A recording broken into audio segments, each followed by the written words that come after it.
Bueno, pues 4 y 5 creo que nos arrancamos. Quiero darles las gracias a todos por la puntualidad, por conectarse. Mi nombre es María Tejedo, para los que no me conozcan, soy directora de programas de Fundación Becar. Y por aquí en la llamada también está Mario Sánchez del equipo de Becar, ¿no? Que es del que están recibiendo varios correos y así. Yo les quiero agradecer el conectarse, sabemos, sobre todo en viernes en la tarde, sabemos que llevan un par de semanas muy movidas. Sin embargo, no queremos dejar ni restarle importancia al tema de la prevención del abuso infantil en nuestros alumnos, en nuestros jóvenes. Entonces, ese es el motivo de este taller. Les quiero presentar a la psicóloga Ana Viñafañe. Ella es socia directora de Grupo Julia Borbolla, que nos va a impartir este taller. La dinámica es que todos mantengan nuestros micrófonos apagados y si tienen problemas de conectividad les recomendamos apaguen su cámara también. Las preguntas que vayan surgiendo las pueden detallar en el chat. Al final podemos dejar un espacio abierto en el que podemos responder esas preguntas. Y nada, dejo a Ana que se arranque con la presentación. Listo. ¿Todos me escuchan? Por ahí me pueden hacer un signito de que sí, con su mano. Perfecto. ¿Sí me escuchan? María, que a ti te estoy viendo, ¿sí me escuchan? Perfecto. Bueno, hola a todos, bienvenidos. Como dice María, gracias por estar en viernes en la tarde. Les pido que todos traten de quitar sus videos, nada más déjenme a mí para que no se distraigan con los demás. Luego habrá tiempo para saludarnos entre todos. Y vamos empezando, ¿no? Me hubiera encantado ir personalmente a todos sus colegios. Esta pandemia nos hizo reivindicarnos y hacer muchas cosas diferentes, pero bueno, que no quede de más que Becar les está dando esta información y pues aprendamos de ella, ¿sale? Vamos a hablar hoy de prevención de abuso infantil, ¿no? Un tema muy controversial, un tema que a todos nos alarma y en especial desde nuestra postura como maestros, pues desde dónde estamos parados y qué nos toca a nosotros como maestros hacer y qué podemos hacer con nuestros alumnos en caso de que llegue alguna circunstancia, ¿sale? Recordemos, y voy a hacer como mucho hincapié y mucho énfasis en dónde estamos nosotros parados y hasta dónde nos toca poder hacer algo al respecto, ¿no? Evidentemente ahorita no tienen a sus alumnos cerca, sin embargo, cuando sus alumnos regresen, pues van a venir de una situación de abuso bastante complicada. Algunos, esperemos que no todos, porque obviamente muchos ahorita están encerrados en esta pandemia con sus mismos abusadores, ¿no? Y es ahí donde nuestra función como maestros y nuestra función como personal docente y como directores y como todos los que trabajamos en el área educativa va a ser muy importante para sembrar una raíz de distinción en nuestros niños. Primero hablemos de las estadísticas, ¿sale? Déjenme nada más mover aquí para que yo los pueda ver a ustedes también. En México, el 8.5 millones de menores de edad sufren diversos tipos de abuso y es muy importante entender que varios de estos los pueden llegar a la muerte, ¿no? Existen muchos tipos de abuso y ni uno es más importante que otro, lo aclaro. Todos son importantes, todos los vemos sobre el mismo nivel. Sin embargo, el que más nos alarma, evidentemente, es el abuso sexual, ¿no? El que más nos asusta, el que más nos llama la atención. Pero existen varios tipos de abuso que no podemos pasar por alto y no podemos dejar atrás. ¿Qué nos dicen las estadísticas? 2 niños menores de 14 años mueren cada día a causa de violencia en México. Y es muchísimo, ¿no? Y creo que en estas estadísticas, si nos pusiéramos a entrevistar a cada familia y cada casa hoy en día, estas cifras aumentarían, ¿no? Los papás, los familiares, cada vez estamos más impacientes, no estamos manejando bien la ansiedad del encierro, el enojo, la falta de trabajo, etcétera. Y este tipo de circunstancias están haciendo que tendamos más como a represalias y a educación a través de la agresión. Según la INEGI, 56% de las mujeres que viven en pareja entre 15 y 19 años han sufrido al menos algún incidente de violencia en los últimos 12 meses.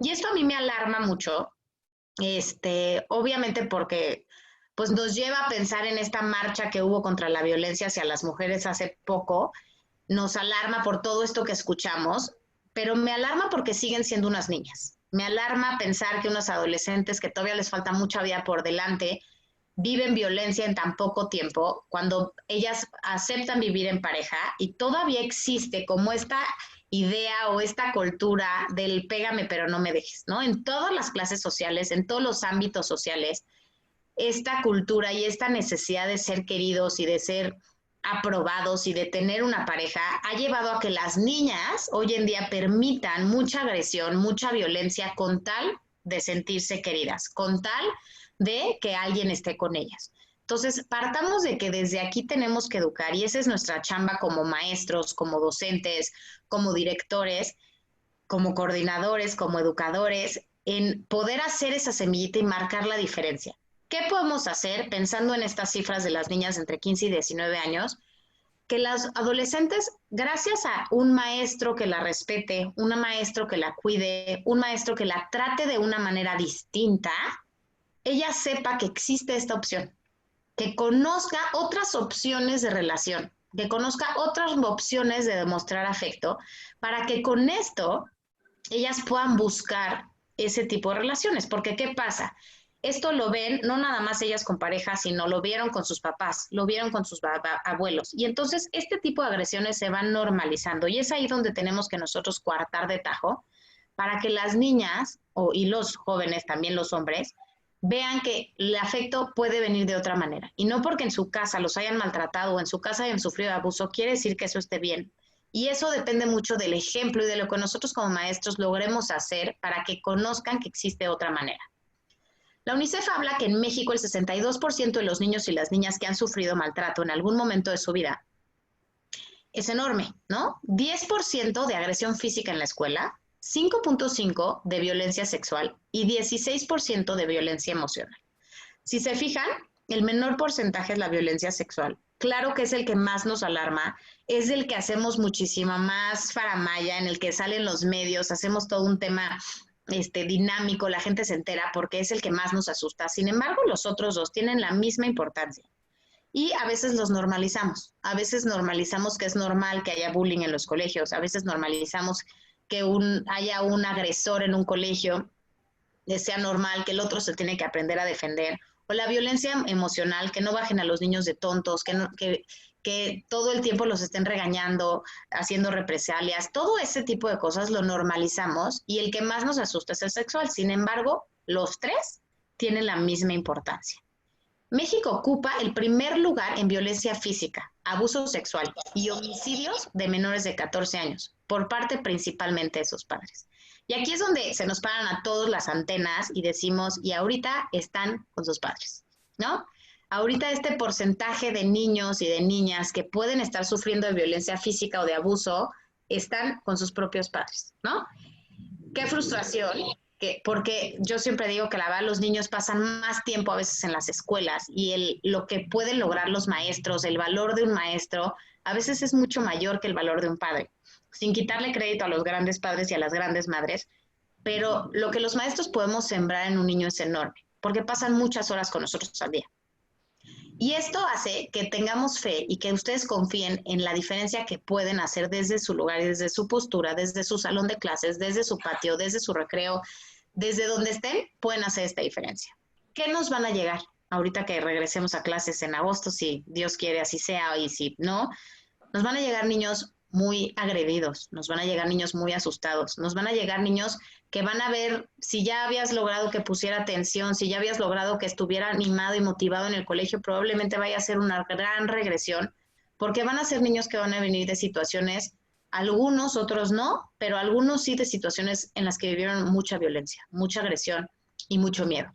Y es ahí donde nosotros vamos a tener que entrar en esta parte de contener a nuestros alumnos, de calmar esta ansiedad, de ayudarlos a que su vida se pueda volver a normalizar desde un panorama bastante asustado del que vienen, pero nosotros podemos hacer la diferencia porque al llegar al aula, al llegar al colegio, ellos saben que ese colegio por lo menos es un lugar seguro, que ahí eso no va a pasar.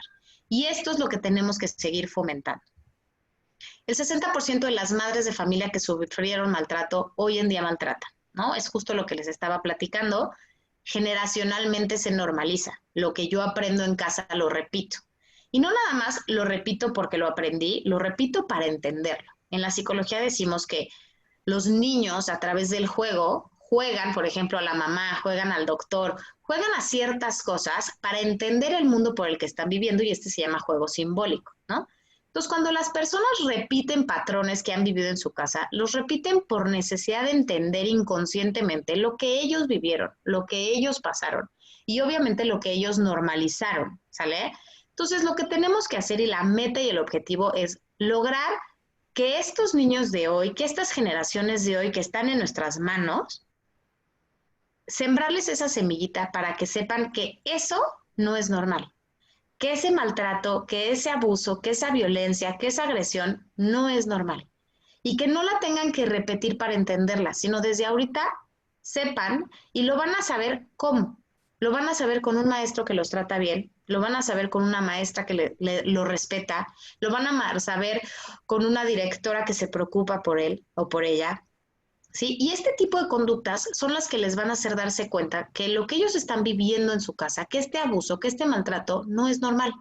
Y lo que queremos al final es que repitan lo que nosotros les estamos enseñando, lo que sí, ¿sale? Obviamente estos números han aumentado, la tasa de suicidio se ha duplicado en los últimos 20 años, porque los niños se asustan, los niños ya no quieren vivir, los niños agredidos son niños que dicen, bueno, si la persona que más me quiere, si la persona que supuestamente más me tiene que querer y que cuidar me maltrata, pues entonces ¿quién? ¿No? Y porque no vale la pena mi vida. Y esto se ha aumentado y se ha aumentado enormemente. Sin embargo, yo siempre digo que siempre puede haber un agente rescatador y estos maestros, ustedes, pueden hacer esa diferencia en esos niños, pueden ser esa persona que los haga sentir tan valiosos y tan importantes para no quererse quitar la vida.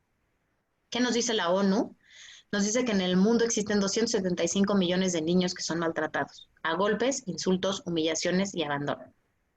Una de cada 5 mujeres y uno de cada 13 hombres declaran haber sufrido abuso sexual en la infancia.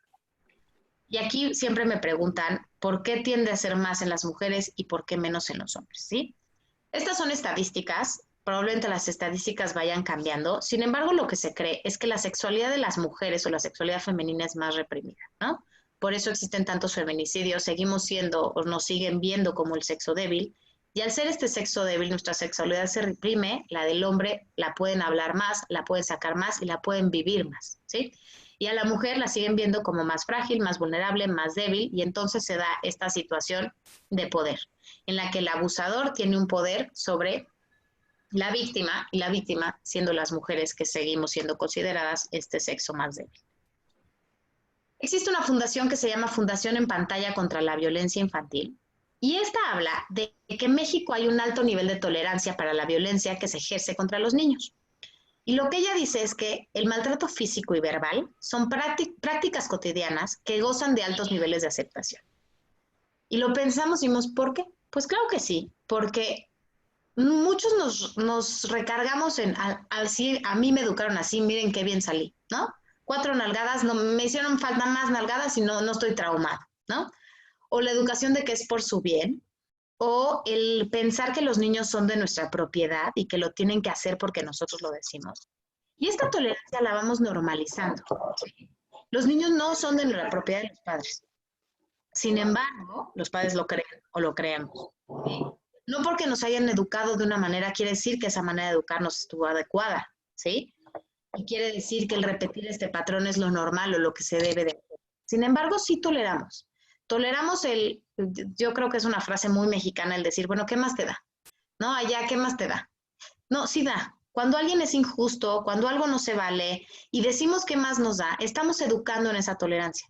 Y esa tolerancia tan tonta como para trabajar con niños de preescolar, como con niños de prepa o con niños de bachillerato, en los que empezamos a ver que ese que más me da, van haciendo en ellos un bagaje de, bueno, tengo que aguantar.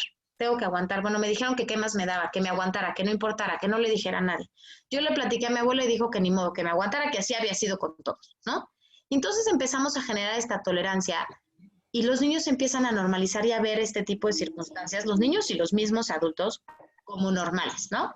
Muchas veces por evitar el conflicto con la pareja, no decimos nada. Vemos que está siendo agresivo, vemos que está siendo violento verbalmente, y en lugar de decir algo, callamos.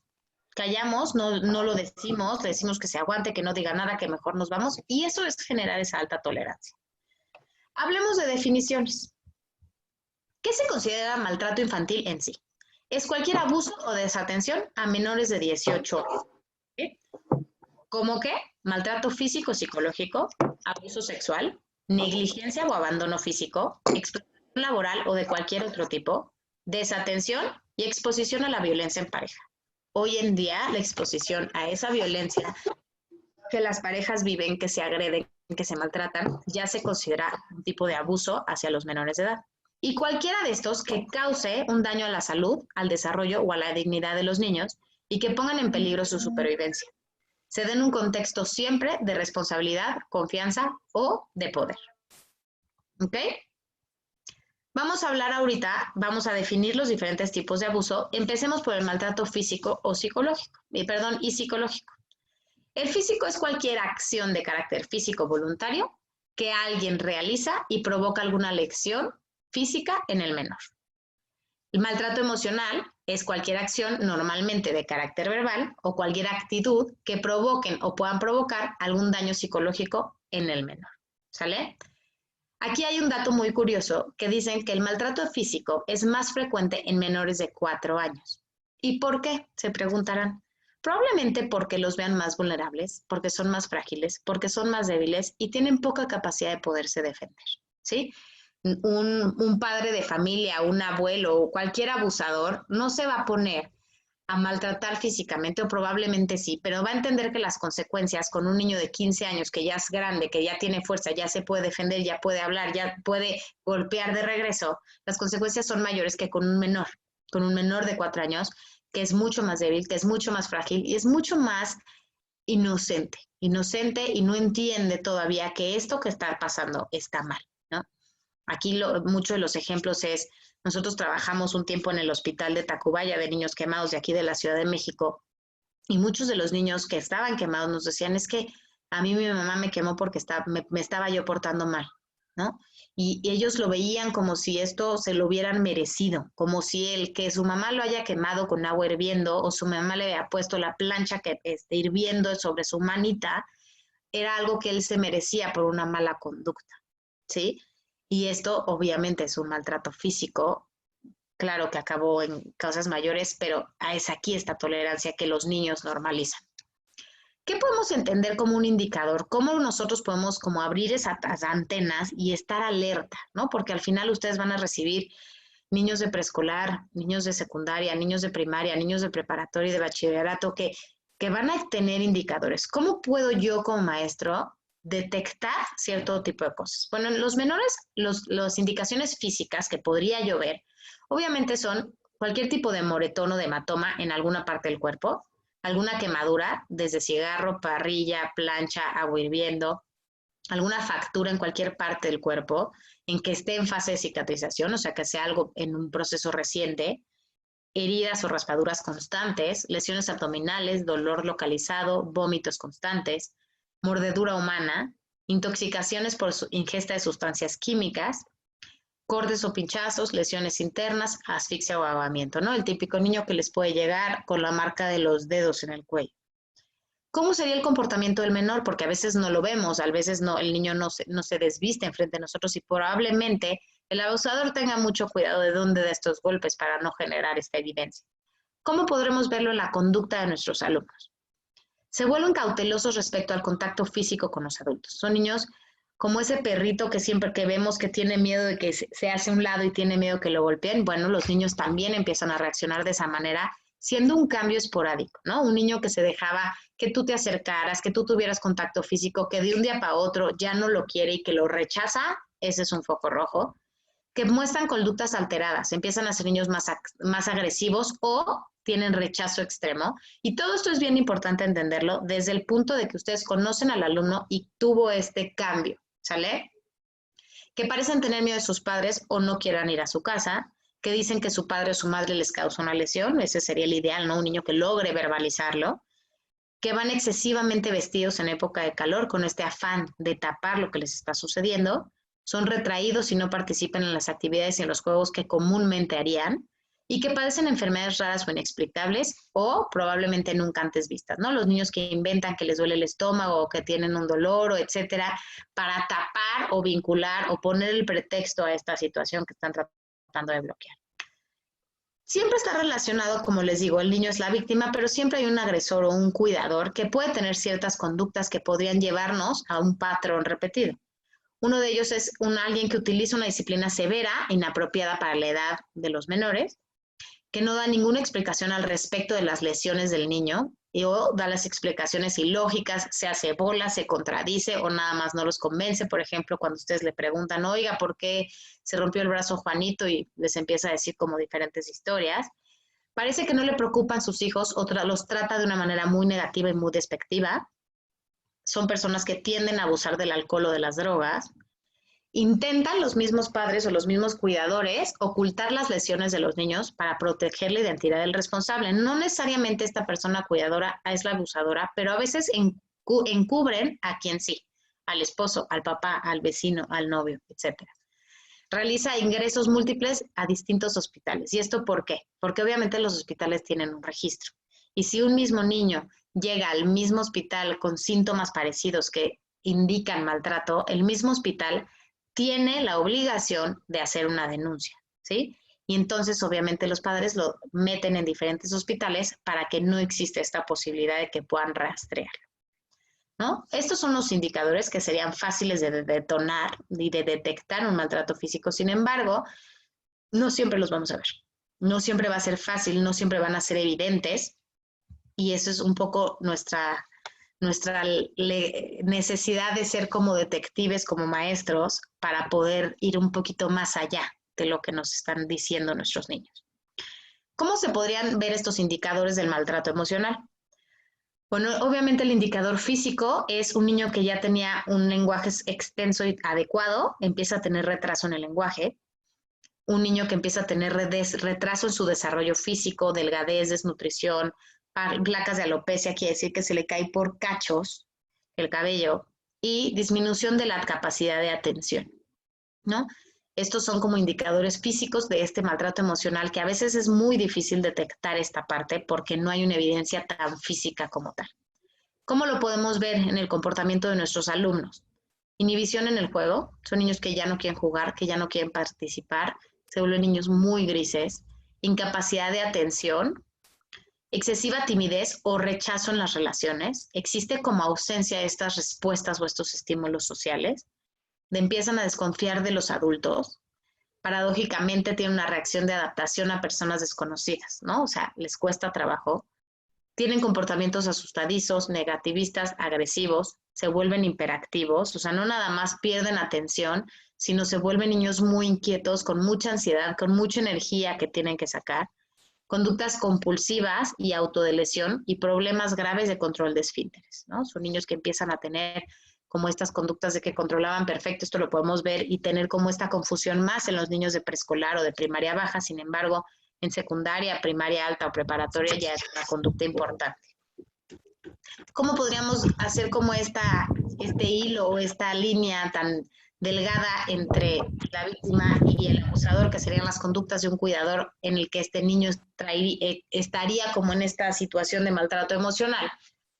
Es alguien que renuncia por completo a su rol parental, es inaccesible y ausente, no participa en las actividades diarias de los hijos, no parece estar preocupado para nada por sus problemas, los insulta, los desprecia, los desaprueba constantemente, trata de manera desigual a los hermanos, muestra preferencia por alguno y le exige por encima de sus capacidades físicas, psíquicas, y no tolera absolutamente ningún comportamiento, por lo cual no le pone límites, ¿no? Entonces, son personas que se vuelven muy violentas y muy agresivas, y esto sería como una característica de un niño que podría vivir con un cuidador corriendo este riesgo. Estas imágenes las podemos ver muy claras, y siempre doy este ejemplo. Los niños hablan a través de muchas maneras, ¿no? Hace ratito les dije que el ideal sería el niño que realmente hablara, que realmente lo dijera y lo verbalizara.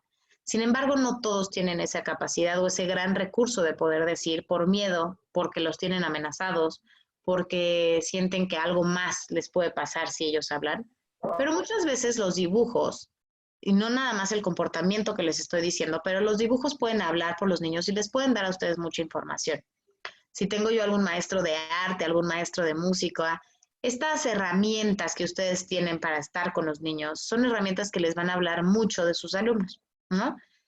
Claro que no, yo no quiero para nada ni que sean psicólogos peritos, ni psicólogos, ni que se portan a interpretar.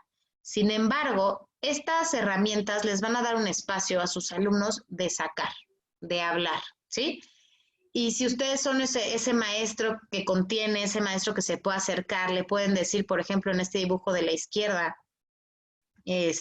¿no? El que tiene los colmillitos, que no sé de qué lado lo tengan ustedes en la pantalla, pero, oye, ¿quién es esta persona que yo la veo? ¿Cómo está? ¿Cómo se siente? Ah, no, pues es mi papá, está muy enojado y fíjate, tiene, ¿no? Entonces podemos platicar a través de ahí. No se trata de ser detectives ni investigadores. Esto es bien, bien, bien importante y lo hago claro, porque no es nuestro lugar, no nos toca y nos vamos a quedar en una situación en la que nos vamos a frustrar porque no vamos a poder hacer más y podemos hacer un daño iatrogénico. ¿Qué es eso?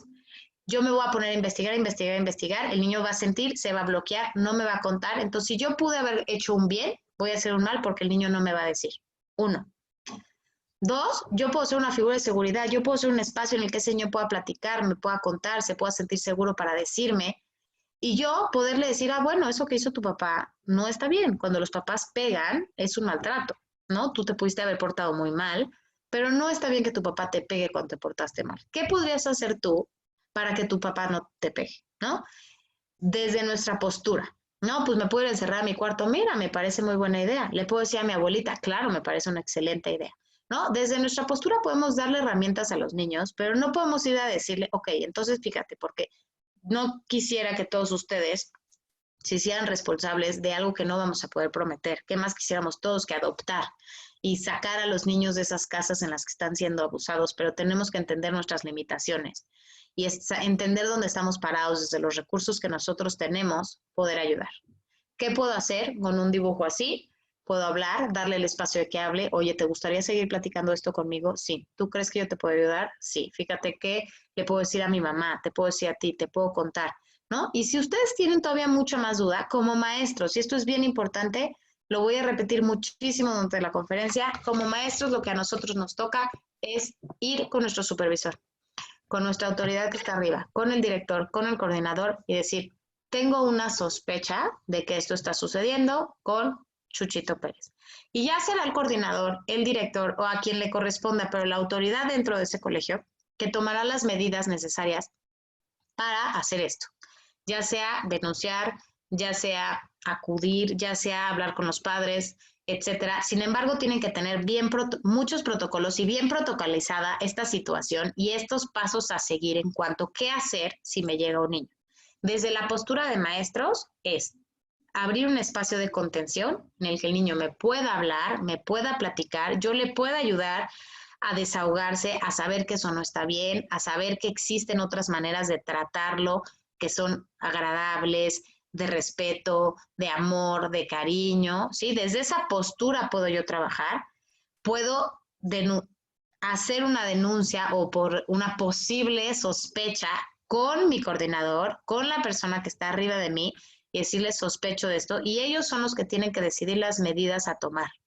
Ojo, nosotros no somos psicólogos perito, ni no somos maestros perito, pues, y no podemos inculpar, ¿no? Para poder realmente hacer una denuncia es un delito importante y se tiene que seguir ciertos protocolos, en especial si queremos realmente proteger al niño. Porque si lo hacemos mal y nosotros sospechamos, imagínense que sospechamos de la mamá, ¿no? Lo hacemos mal, me da un coraje, me duele el hígado del coraje, veo a la mamá y le grito a la salida de la escuela y le digo que no, que cómo puede maltratar al niño, ese niño al día siguiente no regresa al colegio. Y el único lugar que nosotros podemos hacer la diferencia es en ese colegio. Y ustedes lo que quieren es que ese niño regrese al colegio. Para que esas 8 horas que ese alumno está con ustedes, por lo menos esas 8 horas esté seguro. Y si con hablar con su coordinador ustedes pueden lograr que se haga algo, conseguir a la abuela que lo cuide, ya lo que ustedes quieran, pero ya se tendrían que seguir protocolos específicos que no nos tocan ahorita, ya es otra historia. Pero si ustedes lo manejan mal, a ese niño lo sacan de la escuela y el poco recurso y el poco lugar que tenía para ya estar con alguien que lo cuida, que lo quiere, que lo respete, que eran ustedes, ya no va a llegar. Entonces tenemos que tener mucho, mucho cuidado con saltar a estas hipótesis. Ahora hablemos del famoso bullying, de lo que es considerado la agresión en la escuela. Existen varios tipos. El físico probablemente es el más conocido, que son estas agresiones físicas con amenaza constante, ¿no? Son los niños que se ven a la salida del colegio y hacen bolita y acaban en golpes, patadas, etcétera. El verbal, que son estos insultos y burlas principalmente, menosprecios en público, resaltan los defectos físicos o de algo que hicieron. Y últimamente el bullying verbal se da a través de los dispositivos móviles, ¿no?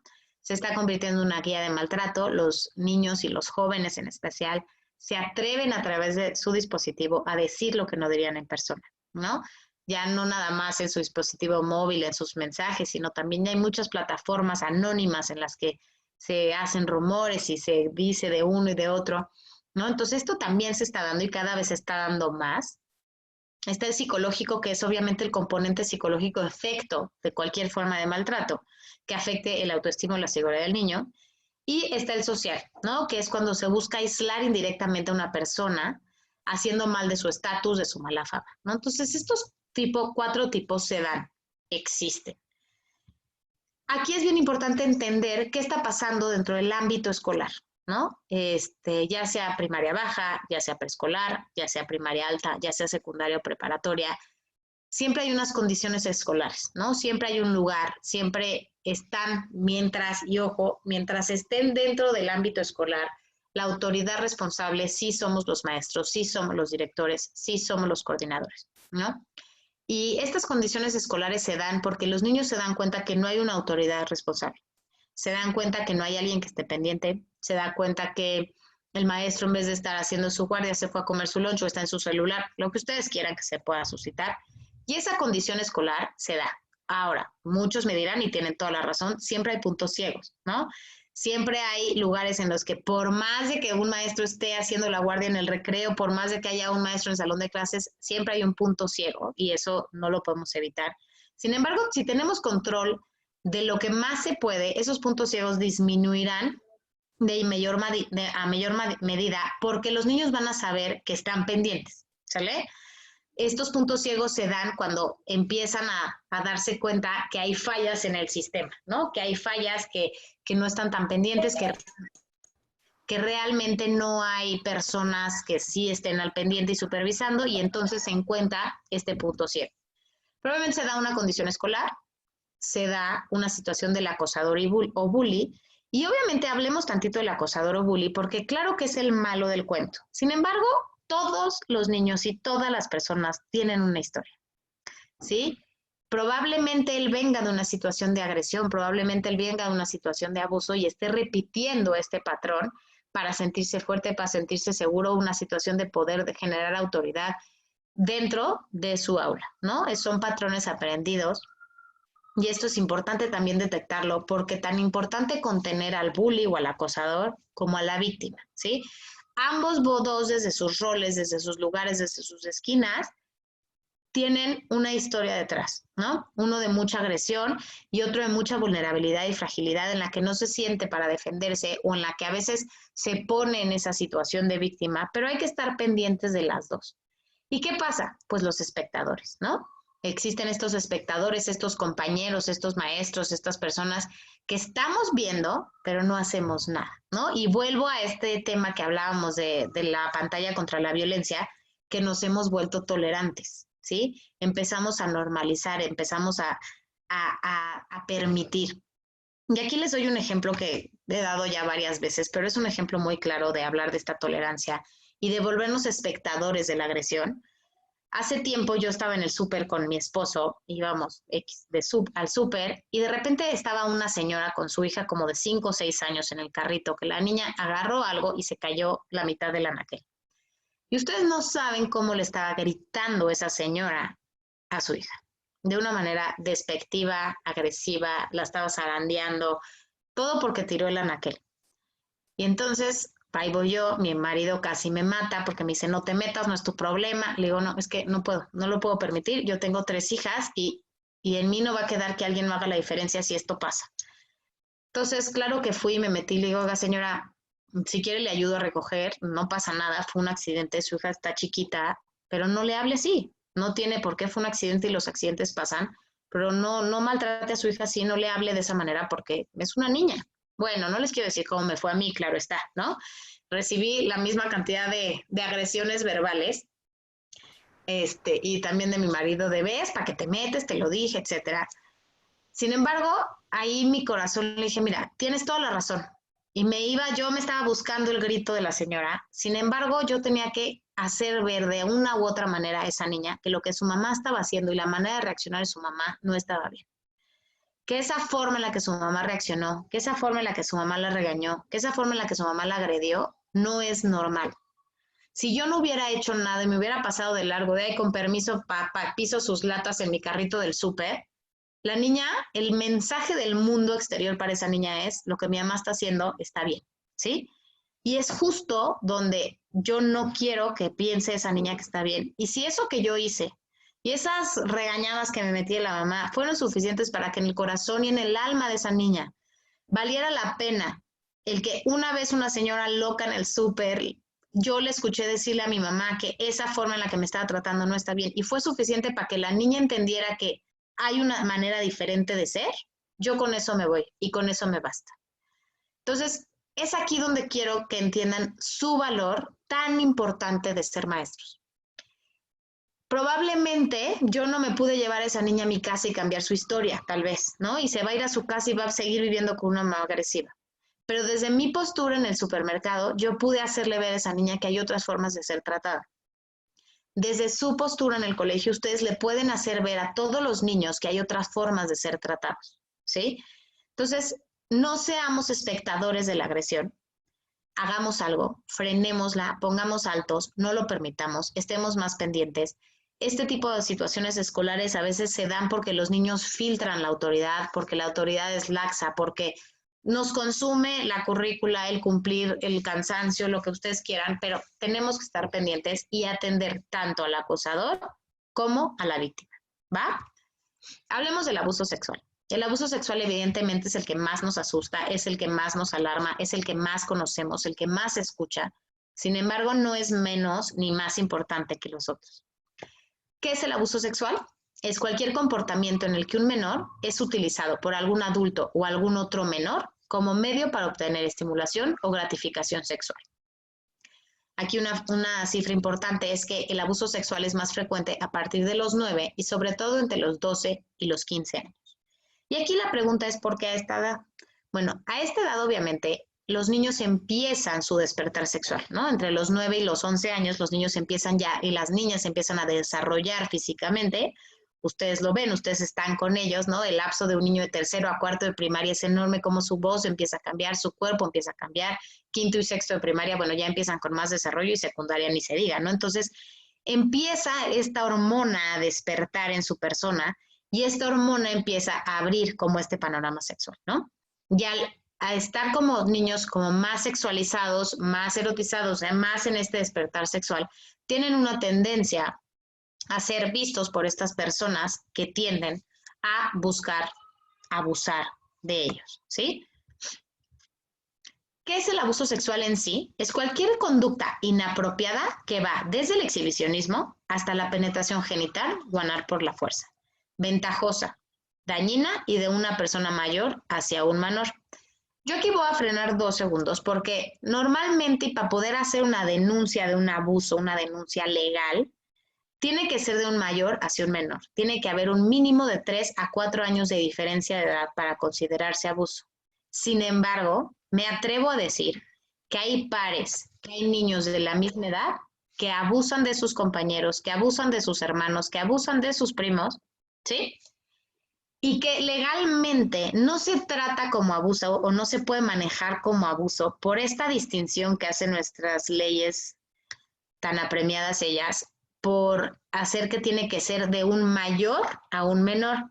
Sin embargo, no podemos hacernos de la vista gorda si un compañero de 4 de primaria practica sexo anal con un compañero de 4 de primaria, ¿sí? No lo podemos llamar juego sexual, ¿no? No lo podemos llamar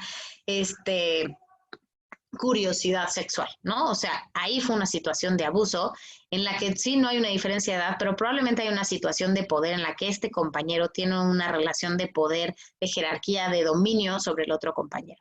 Entonces, esto lo pongo yo en paréntesis, lo digo yo, Ana Villafañe, no lo dicen las leyes, no lo va a decir el DIF, sin embargo, no nos hagamos de la vista gorda y no le quitemos la importancia a esta misma situación, ¿ok?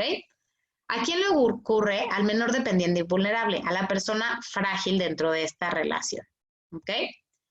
¿Qué se considera conducta de abuso? Es cualquier conducta en la que se muestren los genitales, en la que se toquen los genitales del menor, en la que se obliga a tocar los genitales del mayor, en la que se obliga al menor a caricias hacia el mayor, al menor a caricias hacia el mayor, en la que se obliga a mostrar su cuerpo desnudo, filmarlo, fotografiarlo, y aquí ya hay una ley importante en la que esto ya está súper penado, en la que hay penetración oral, anal o genital, penetración con objetos extraños y mostrar pornografía. Cualquiera de estos se considera abuso sexual. Ahora, es importante entender las características de los agresores, ¿no? Hay un mayor porcentaje de sexo masculino y estas son las estadísticas. No quiere decir que no existan mujeres que abusen. Sin embargo, en su mayoría tienden a ser hombres. La hipótesis y la creencia tal vez es que los hombres tienen como mayor apertura a vivir y desenvolverse en su vida sexual, ¿no? Y las mujeres la tienen más reprimida, que las mujeres tenemos como este instinto materno que nos limita a hacer ese tipo de circunstancias. Sin embargo, ¿no? Se tendría que estudiar a grandes rasgos eso, porque hay mujeres que también lo hacen. Obviamente hay trastornos de identidad, de autoestima, dificultad para establecer y mantener relaciones interpersonales.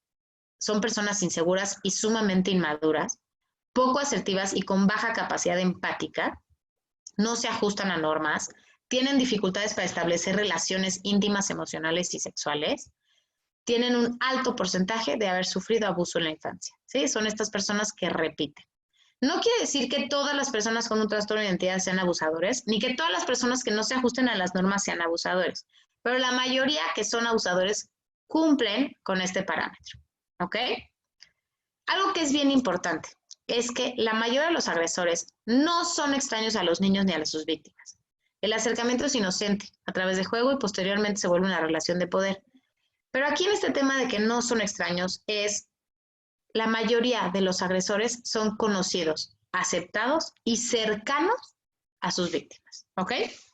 Esto lo sabemos con el caso de varios colegios, de varios kinders en el que el abusador de unos niños de preescolar era el esposo de la directora, el que veían todos los días los niños, que los bajaba para que entraran o los recibía en la misma puerta del kinder, era el esposo de su directora, su mamá los saludaba, hola señor Juan, ¿no? Son personas sumamente cercanas, ¿no? Y aquí es donde yo siempre recuerdo esta parte de que a todos nos han educado de no hablar con extraños, ¿no? Y de no hasta acercarnos con extraños. Y yo lo puse en prueba y lo puse en práctica con mis hijas cuando entendí que, claro que no estamos exentos y espero que nunca pase que un extraño le quiera hacer algo malo a mis hijas, pero me acuerdo muy bien que también un día fui al súper, como ven, soy mamá y voy al súper con mis hijas. Estaba yo con mis hijas y una de ellas, y el señor que me estaba ayudando a guardar las cosas en la bolsa le empezó a platicar y mi hija no lo volteaba a ver, se me acercaba más a mí, se me prensaba y no se le acercaba, ¿no? Sin embargo, con la persona que me ayude, la persona que estaba, mi hija lo abraza, se va a jugar, etcétera. Cuando yo no estoy, yo confío en que él lo está cuidando y es una persona cercana a mí. Entonces, ahí fue cuando yo puse en una balanza y dije, realmente el abusador es alguien que en ese momento en la cabecita de las personas, de los niños, es mi mamá lo autorizó, ¿no? Los papás autorizamos al abusador. Los papás lo metemos en este círculo de confianza y este dibujo que les pongo es un dibujo muy claro. Esa niña se ve contenta, esa niña está en un lugar agradable. Sin embargo, ese señor, ese papá, ese abuelo, ese tío, ese amigo, ese lo que ustedes quieran, no tendría por qué tener un pene en ese dibujo, ¿no? Y esta es aquí la importancia en entender que el abusador va a ser una persona cercana y va a ser una persona autorizada y va a ser una persona que está dentro de nuestro círculo o dentro del círculo familiar de los niños. Entonces ahí, entendiendo desde esa perspectiva, nosotros como maestros, abramos los ojos, porque normalmente cuando nos lleguen niños abusados, van a ser niños que no va a ser tan fácil que se alejen de ese abusador, ¿sí? Y tenemos que ayudarlos, perdón, a encontrar estos recursos de, ok, mientras estás en el colegio yo te protejo y mientras no, ¿qué podemos hacer? ¿A dónde puedes ir? ¿Dónde podrías estar? ¿Quién te podría proteger? Mientras llega tu mamá, si tu papá está tomando en la casa, ¿dónde podrías ir? No, pues a casa de mi vecina, ¿no? Buscar estos recursos con ellos sin encargarnos de esta situación. Ojo, como maestros tenemos que entender muy bien desde nuestra trinchera y desde dónde estamos nosotros parados. ¿Qué más vamos a querer todos que resolverles la vida a todos nuestros alumnos? Pero no va a ser tan fácil y no es tan viable y tampoco podemos prometer algo que no vamos a cumplir. Entonces, conozcan la circunstancia y desde su trinchera, desde su perspectiva, pongamos el escenario más sano y más posible, ¿no? Como ya les dije, como maestros, si esta situación se suscita o se da o se les presenta en un ámbito escolar en el que ustedes pues se enteran, lo importante aquí es, ¿no? Darle al niño esta situación de contención, que se siente escuchado, que se siente importante, que sepa que ustedes están ahí para apoyarlo y para cuidarlo. Ustedes como maestros hay que pasar esta información a su coordinador, a su director, para que él en su momento tome la decisión correspondiente. Pero no nos podemos quedar como cómplices ante esta situación. Eso es bien importante. Pero sí hay algo que hacer, pero tiene que seguir un parámetro. Todos los estados tienen, el DIF tienen todos los estados, un DIF estatal para el cuidado de los menores, en donde hay un parámetro y hay pues unos lineamientos a seguir en caso. La SEP tiene toda una institución que ha creado, en este momento les digo cómo se llama, porque no quiero que se me olvide y tiene un nombre complicado, bueno, ni tan complicado, pero tiene el WAMASI, que WAMASI es la Unidad de Atención al Maltrato y Abuso Sexual Infantil, ¿no? Que lo crearon con esta intención de que haya un lugar donde se pueda denunciar y hacer como todo este proceso que se necesita, que un médico legista, un médico perito pueda darse cuenta si existe o no y detectar y decir si hubo un abuso o no. Un psicólogo perito tendría que ver si este abuso tuvo alguna situación psicológica, etcétera. Y ya serían ellos quienes tomaran las medidas. Es bien importante y de verdad desde esta trinchera les digo, a veces es muy frustrante querer hacer más y saber los limitantes que la vida nos da. Pero si entendemos desde nuestro lugar lo que sí podemos hacer y lo que sí nos toca hacer, va a ser mucho más importante la ayuda que le van a dar a sus alumnos que prometiendo algo que no siempre se va a poder lograr, ¿va? En este tipo de agresores, se habla del agresor situacional. No quiere decir que uno sea mejor que otro, sin embargo, así se han definido, pues. El situacional es el oportunista, ¿no? Puede abusar de sus hijos o de los de su pareja, se le presentó la oportunidad, se dio. No es algo que hace todo el tiempo, no es algo que todo el tiempo lo busca, sin embargo, se dio la situación. Sus víctimas son débiles y vulnerables, tiene una historia personal de abuso y suele tener pocas víctimas. Como les dije, ni uno es mejor que peor. Ahora, el preferencial ya es el que tiene deseo por los niños. Esta persona busca las situaciones, son gente preparada, profesionista, educada, tiene una gran cantidad de víctimas, tiene una clara motivación por buscar ambientes frecuentados por niños. Buscan trabajar en escuelas, en guarderías, en academias deportivas, ¿no? Son personas que buscan y tienen esta necesidad de buscar y de hacer esta situación en relación con los niños. Ahora, ¿cuáles serían estos indicadores de los que platicaba también del abuso físico y del abuso psicológico en cuanto al abuso sexual?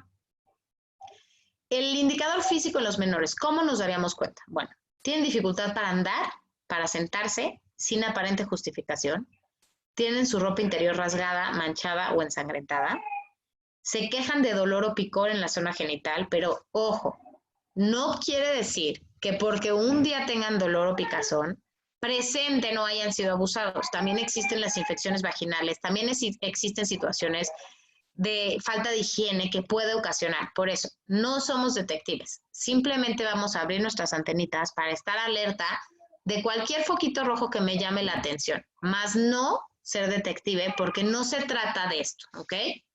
Contusiones o sangrado en la zona genital o anal, escoriaciones en el interior de los muslos, ¿no? Como estos moretones, golpes. Padece una enfermedad de transmisión sexual, tiene la cervix o la vulva hinchada o roja, tiene semen en la boca, en los genitales o en la ropa, presencia de cuerpos extraños en la vagina o en el ano, tiene embarazo, especialmente en la adolescencia, y infecciones urinarias de repetición. ¿Cómo se vería este comportamiento en el menor? Bueno, el menor conductualmente dice, ¿no?, haber sido atacado sexualmente por su cuidador o por su padre, manifiesta conductas y conocimientos sexuales extraños, sofisticados e inusuales. Son niños que empiezan a ser niños muy erotizados, niños que eran muy infantiles y de repente todo el tiempo quieren tocar, todo el tiempo quieren buscar, todo el tiempo se están tocando, son que buscan o que saben de una sexualidad inapropiada para su edad o demasiado acelerada o demasiado morbosa para lo que deberían de estar viviendo. Parece reservado, rechaza o incluso puede parecer retrasado. Son niños que se van a lo contrario y se retraen enormemente. Tienen escasas relaciones con sus compañeros, no quieren cambiarse ropa o hacer gimnasia o ponen dificultad a participar en actividad física y empiezan a fracasar en el colegio o empiezan a no asistir al colegio. ¿Cómo podríamos ver un comportamiento psicosomático? Empiezan a tener trastornos de sueño, temas de alimentación, dolores en el estómago, dolores de cabeza, trastornos respiratorios, trastornos de control de esfínteres, todo esto sin causas claras. Y obviamente se presentan enuresis y encopresis. Enuresis es que ya de controlar perfectamente bien el ir al baño y en ambos lados lo empiezan a tener conflictos para las dos. Enuresis en cuanto a orina, encopresis en cuanto a heces fecales. ¿Sale? Y el tema psíquico, empiezan a tener terrores nocturnos, depresiones crónicas, intentos de suicidio, automutilaciones, desvaloración corporal, empiezan a irse a lo como que quieren olvidar y cancelar su cuerpo de lo sucedido, entonces van a la obesidad o la anorexia. Problemas de conducta, empiezan a ser promiscuos sexualmente, buscan repetir este patrón por esta necesidad de entender lo que a ellos les hicieron, empiezan a vivir prostitución masculina o femenina y empiezan a presentar criminalidad, ¿no? Bajo forma de abuso sexual muchas veces y obviamente, claro, que mucha violencia. ¿Cómo lo podríamos ver en los cuidadores? ¿Qué se ve en el cuidador? Son extremadamente protectores o celosos del niño, alientan al niño a implicarse en actos sexuales o de prostitución en su presencia, son padres o cuidadores que quieren que el niño observe o que ve o que esté presente cuando ellos tienen acto sexual con alguien más o con sus múltiples parejas, tienen malas relaciones en la vida de pareja, obviamente pues abuso de drogas y de alcohol, y frecuentemente son cuidadores que están fuera del hogar, ¿no? Como les dije, obviamente pues las imágenes nos dicen mucho, las imágenes nos hablan, los niños hablan a través del juego, a través de los dibujos. Un niño que ustedes ven que agarre muñecos y empiece a hacer como movimientos sexuales, sexuados, pues nos está hablando de algo que le está tratando de repetir y de entender. ¿Qué me toca como maestro? ¿Qué me toca como educador? ¿Qué me toca como coordinador? Dale un espacio seguro en donde pueda hablar, en donde se pueda sentir, en donde se pueda desahogar, en donde sepa que conmigo cuenta como un adulto de protección, un adulto de respeto, un adulto que lo cuida y que no le va a hacer eso que él está viviendo, ¿no? Podemos buscar recursos con él, qué podrías hacer, quién sí te podría cuidar, cuando no está tu mamá, quién te podría cuidar, etcétera. Darle como además ese lugar de contención y ese ejemplo de que haya adultos que no son así, que hay adultos que no maltratan, que hay adultos que no violan, que hay adultos que no golpean. Y desde ese punto, poder entender que esa semilla que nosotros sembremos va a lograr que estos niños puedan tener una diferencia. Hablemos de la desatención. Perdón que volteé, pero estoy viendo el tiempo porque no tengo reloj aquí en la computadora. La desatención y la negligencia se definen como cualquier situación en la que se deje o se abstenga de atender las necesidades de un niño, de guardia y de protección, y que haya un cuidado inadecuado hacia los niños, ¿sí? Ya sea omisión de las necesidades emocionales, falta de respuesta por parte de los padres o cuidadores, para esta privación afectiva, son niños que no tocan, que no abrazan, que no quieren, muchos niños que los tienen encerrados en los cuartos, falta de iniciativa de interacción a este contacto con esta figura estable, no atienden las necesidades afectivas de cariño, de estabilidad, de estimulación, ignoran al niño y lo privan de su desarrollo intelectual y emocional, y también lo aíslan lo privan y lo aíslan de entablar relaciones sociales. Son niños que tienen amarrados, encerrados, que no salen, etcétera. ¿Cuál sería algún indicador de esta situación? Bueno, el indicador físico en los menores, pues son niños que están constantemente sucios, falta de higiene corporal, no hay un aliño en su cuerpo, en su presentación. Sus necesidades médicas no son atendidas, hay una ausencia de cuidados médicos, son niños que tienen los dientes muy sucios, o que ya se le cayeron todos los dientes, o que los ves total y absolutamente desaliñados, con una infección o con un hongo, por ejemplo, con un hongo que se les corrió por falta, ¿no? Y hay niños que lo van a presentar, por ejemplo, en el cuero cabelludo, retraso de crecimiento, hematomas inexplicables, ropa inadecuada para las condiciones climáticas y alimentación o hábitos de horarios inadecuados. ¿Cuál sería el comportamiento del menor? ¿Cómo lo veríamos? Pide o roba comida. Son hiperactivos y muy agresivos, pero ojo, como ya les dije, la hiperactividad es un síntoma.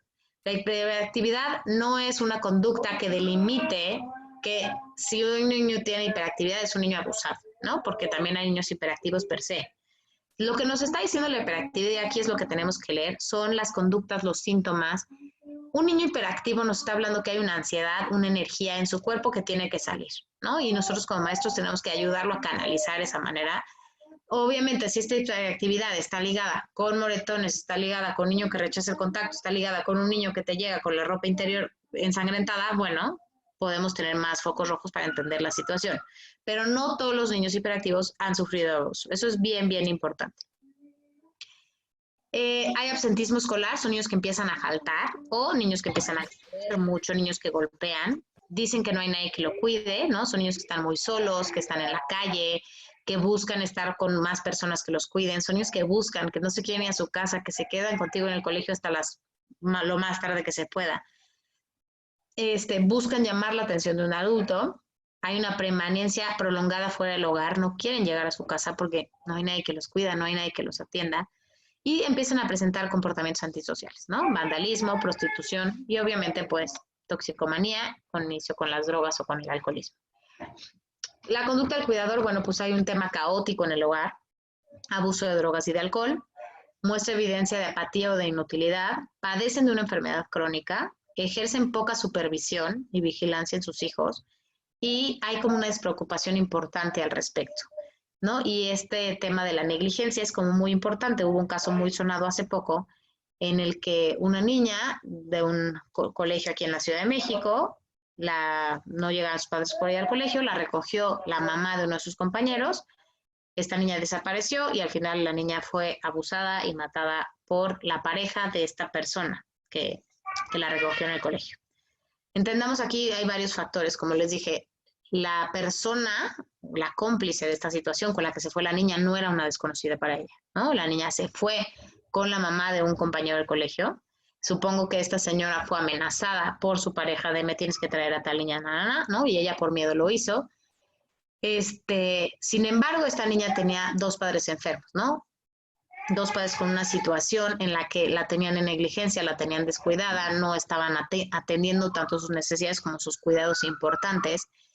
Y fue por eso que tardaron tanto tiempo en darse cuenta que la niña no estaba y tanto tiempo en encontrarlo y tanto tiempo en que la niña tuviera los cuidados adecuados, ¿no?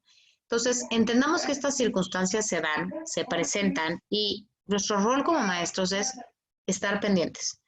No vamos a poderles cambiar siempre todas sus situaciones ni sus circunstancias, pero podemos cambiar su forma de recibir y su forma de interpretar para que logren desde ese lugar y desde este mensaje, desde esta trinchera de escuela, que sepan que el llegar limpiados, el llegar con los dientes lavados, el llegar con la cara limpia, el llegar bien vestidos, es algo importante y es algo que se debe, aunque en su casa no se normalice, ¿no? Y esto les va a ayudar y van a buscar este tipo de patrones, este tipo de conductas para repetir a medida en la que ellos empiecen a sentir esa satisfacción y de sentirse cuidados, queridos y respetados por ello, ¿no? Entonces, bueno, hablamos de la explotación laboral, que obviamente la explotación laboral, es utilizar a cualquier menor de 15 años para obtener beneficio económico. Este beneficio que es que entorpezca su desarrollo, su educación, que sea nocivo para su salud física, mental, espiritual o social. Hoy en día esto cada vez está más penado porque pues obviamente bajo las circunstancias, cuando uno le quita la educación a los niños, cuando uno le quita, lo pone a trabajar y evitamos su desarrollo, pues esto hace y esto afecta y se considera un tipo de abuso, ¿ok?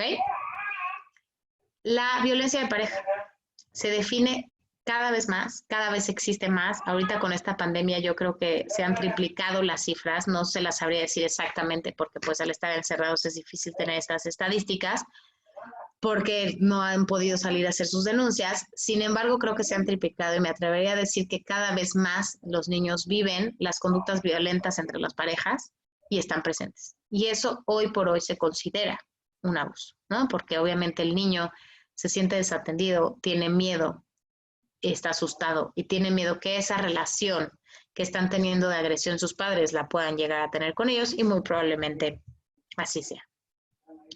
Hablemos un poquito de los mitos y de las creencias, ¿no? Existen varios mitos y esto es importante entenderlo. No es un fenómeno infrecuente, sí pasa y pasa en todos los estratos sociales. Esto tengamos claro y siempre presente porque pasa en todos lados, hasta en las mejores familias sucede. Esa regla de que si hay amor no hay violencia no pasa. Todavía se cree que si me quieren, pégame pero no me dejes, ¿no? Como que te lo estoy haciendo porque te quiero. Solo desean clases sociales bajas y eso no es cierto, como ya les dije. Solo las personas alcohólicas, drogodependientes o mentalmente perturbadas lo hacen y tampoco, ¿no? Normalmente pueden ser personas educadas, cultas, preparadas. Todavía se tiene esta creencia de que los padres pueden hacer con los hijos lo que ellos quieran y esta creencia de que los hijos son de nuestra propiedad. Los niños necesitan mano dura ya que de otro modo no aprenden. Si los daños que sufre son graves, se puede intervenir, ¿no? Como esta creencia de que tiene que ser algo sumamente grave para que se haga algo. Y es aquí donde es bien importante entender estos niveles de tolerancia, ¿no? ¿Cuándo sí y cuándo no? ¿Cuándo es importante denunciar? ¿Cuándo es importante hacer algo? ¿Cuándo se debe decir? ¿Cuándo no? ¿Cuándo hay que hablar? ¿Cuándo es mejor quedarte callado? Aquí es, todos los tipos de abuso no son permitidos. Desde una nalgada hasta un pellizco, hasta un golpe, hasta una patada, todos son igualmente importantes y es aquí donde tenemos que poner este freno y poner este alto para bajar esta tolerancia que se ha creado a raíz de este tipo de situaciones. Se cree que maltratar solamente es físicamente dejándole daños graves. Se cree que denunciando no se consigue y no se resuelve nada y aquí me voy a atrever a decir que cada vez eso es menos. Nosotros tenemos una fundación que se llama Antenas por los Niños. En esta fundación, nosotros hemos logrado que un personaje, Antenas es un títere interactivo que trabaja con los niños de manera virtual, y hemos logrado que Antenas tenga varios amigos, y uno de ellos es Bosti. Bosti está en la Procuraduría de la República de la Ciudad de México, y los niños logran atestiguar y denunciar a través de Bosti a sus abusadores. Y esto ha hecho que cada vez más niños se atrevan, porque Bosti es una caricatura, es un muñequito muy agradable, muy empático, que les genera afecto, les genera cariño, y los niños se atreven a decir. Y del otro lado ya hemos tenido y tenemos psicólogos capacitados, y los mismos del Ministerio Público se han capacitado para que esta tenga validez. Entonces, cada vez se ha logrado y se ha intentado que estas denuncias surtan un mayor efecto. Nuestra idea y lo que quisiéramos es alcanzar a toda la República y ojalá y se pueda. Sin embargo, las denuncias sí resuelven, ¿no? Cada vez el gobierno, el DIF, las unidades estatales están tratando de dar los lugares para que realmente haya denuncias y para que realmente haya una diferencia, pero todavía está esta creencia de que no puedo hacer nada porque nada se va a resolver. Se cree que todas las personas que son maltratadas, que fueron maltratadas, no siempre, en su mayoría sí, sin embargo hay quien no sufrió de maltrato y maltrata, y también hay quien sufrió de maltrato y puede no maltratar, y es aquí donde me voy a frenar, bien importante. Es aquí donde nosotros queremos poner esa semilla, es aquí donde nos toca como maestros tener esa fe en ese cambio, en ese rol que nosotros podemos fungir para hacer esta diferencia. Hay creencias de que solo si es intencional es maltrato. No, no siempre. Esta negligencia de que tú estés sirviendo el agua y que tu niño de 5, 6, 7 años pase por ahí y se te caiga el agua, es una negligencia, es una desatención. Quemar a tu niño con quemaduras de 3er grado con agua hirviendo es una desatención, es un tipo de maltrato.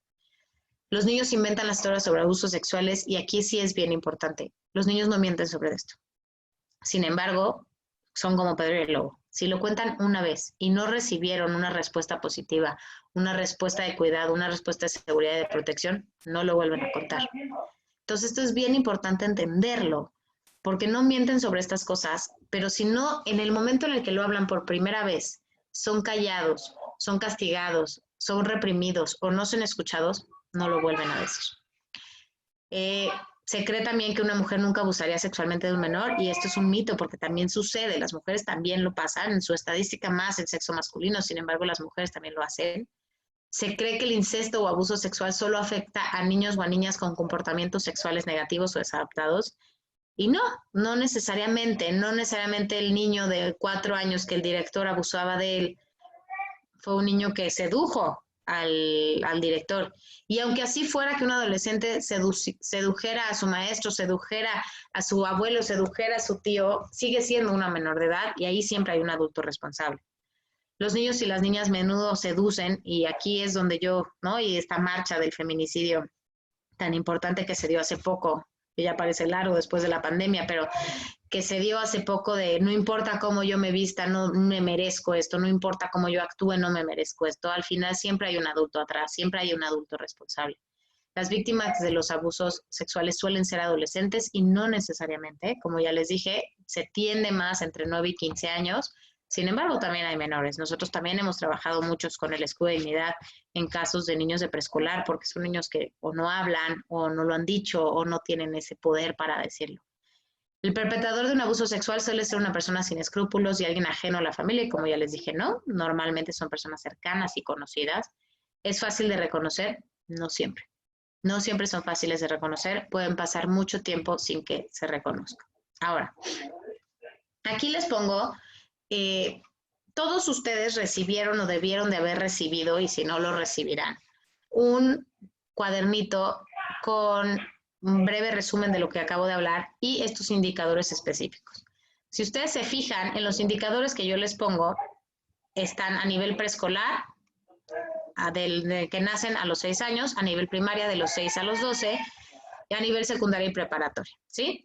Estos son indicadores en los que es importante que ustedes los tengan para que cuando tengan una sospecha puedan ir a esta sospecha y decir, a ver, tengo una sospecha, Chuchito me llegó con esta duda, quiero platicar con él, a ver, quiero ver qué tanto sí o me estoy sacando a mis propios prejuicios, ¿no? Entonces aquí tienen como un pequeño checklist en el que pueden ir viendo, pues, si cumple con algunos de los criterios para que ustedes desde su postura, desde su trinchera de maestros puedan decir, ok, mi sospecha ya va un poquito más allá, tengo que ir con mi autoridad, tengo que ir con el director, tengo que ir con el coordinador, tenemos que hablar acerca de esta sospecha que yo tengo. La feta fue el agujero de aquí. Sin embargo, no es. Por favor, apaguen sus micrófonos. Ahí no había un agujero aquí, ¿no lo viste? Cuando cayó el agua. María, ¿me puedes apagar el micrófono de alguien que está hablando? Gracias. Entonces, sí es bien importante que entender esto. Desde nuestra trinchera, ¿dónde nos toca a nosotros? Yo, maestro, desde mi trinchera, me toca, 1, escuchar a mi alumno. 2, abrir un canal de comunicación seguro y viable para que mi alumno me pueda contar con confianza lo que está sucediendo. 3, darles espacio de contención y ser ese ejemplo de una relación afectiva diferente en la que mi alumno pueda desahogarse y conocer que existen otras formas de relacionarse, que existe un trato digno, que existe el sentirse importante, que existe el sentirse respetado, que existe una persona que te cuida, que te quiere, que te contenga. Desde esa trinchera yo puedo trabajar, dándoles espacio a ese niño de que se siente importante, desde que se sienta seguro. ¿no? Y si tengo esta breve sospecha de abuso, bueno, me paso a mi coordinador, me paso a mi autoridad y a ellos son lo que les toca. No me toca a mí luego acudir con el papá o con la abuela y acusarlo o juzgarlo porque, ojo, puede ser mucho peor. Puede ser mucho peor porque lo poquito que yo pudiera hacer en esas 8 horas, los días que me lo llevan al colegio, en el momento en el que yo hago un juicio o yo hago una acusación, si esa persona se siente agredido, lo va a sacar del colegio y entonces mi rango de ayuda va a ser nulo. Entonces entendamos desde nuestra trinchera dónde estamos parados. Yo puedo trabajar en mi aula, en mi salón de clases, en mi patio de deportes, desde donde yo estoy. Desde donde yo estoy puedo trabajar. Desde donde yo estoy puedo acompañar, desde donde yo estoy puedo darle un ejemplo de una relación diferente. Desde donde yo estoy puedo tener una sospecha, usar este cuadernito que les estoy dando para confirmarla en su caso, para poder pasar al siguiente paso, que es decirle a su coordinador o a su director. Y ellos tendrían la responsabilidad o tienen la responsabilidad de seguir los lineamientos que pide la SEP y que pide el DIF y que pide la unidad de protección de los niños para saber qué hacer, ¿no? Primero hablar con las personas, con sus cuidadores o buscar a alguien que los pueda cuidar en lugar de estar con la persona de agresión. ¿Sí? Pero tenemos que hacer estos lineamientos y en especial con el abuso sexual es bien importante porque para que realmente se detecte o se considere o se haga, tiene que ser por un médico legista, por un médico perito en el área. Entonces, tengamos mucho cuidado, no queramos abarcar todo y quedamos cortos y hacer más daño, ¿sale? Entonces, les voy a pasar un video en este momento. Suban sus volúmenes, espero que lo escuchen. Y quiero que escuchen este video con mucha atención y que busquen 5 palabras o 5 frases clave que les llamen la atención de este video y ahorita lo vamos a platicar, ¿sale?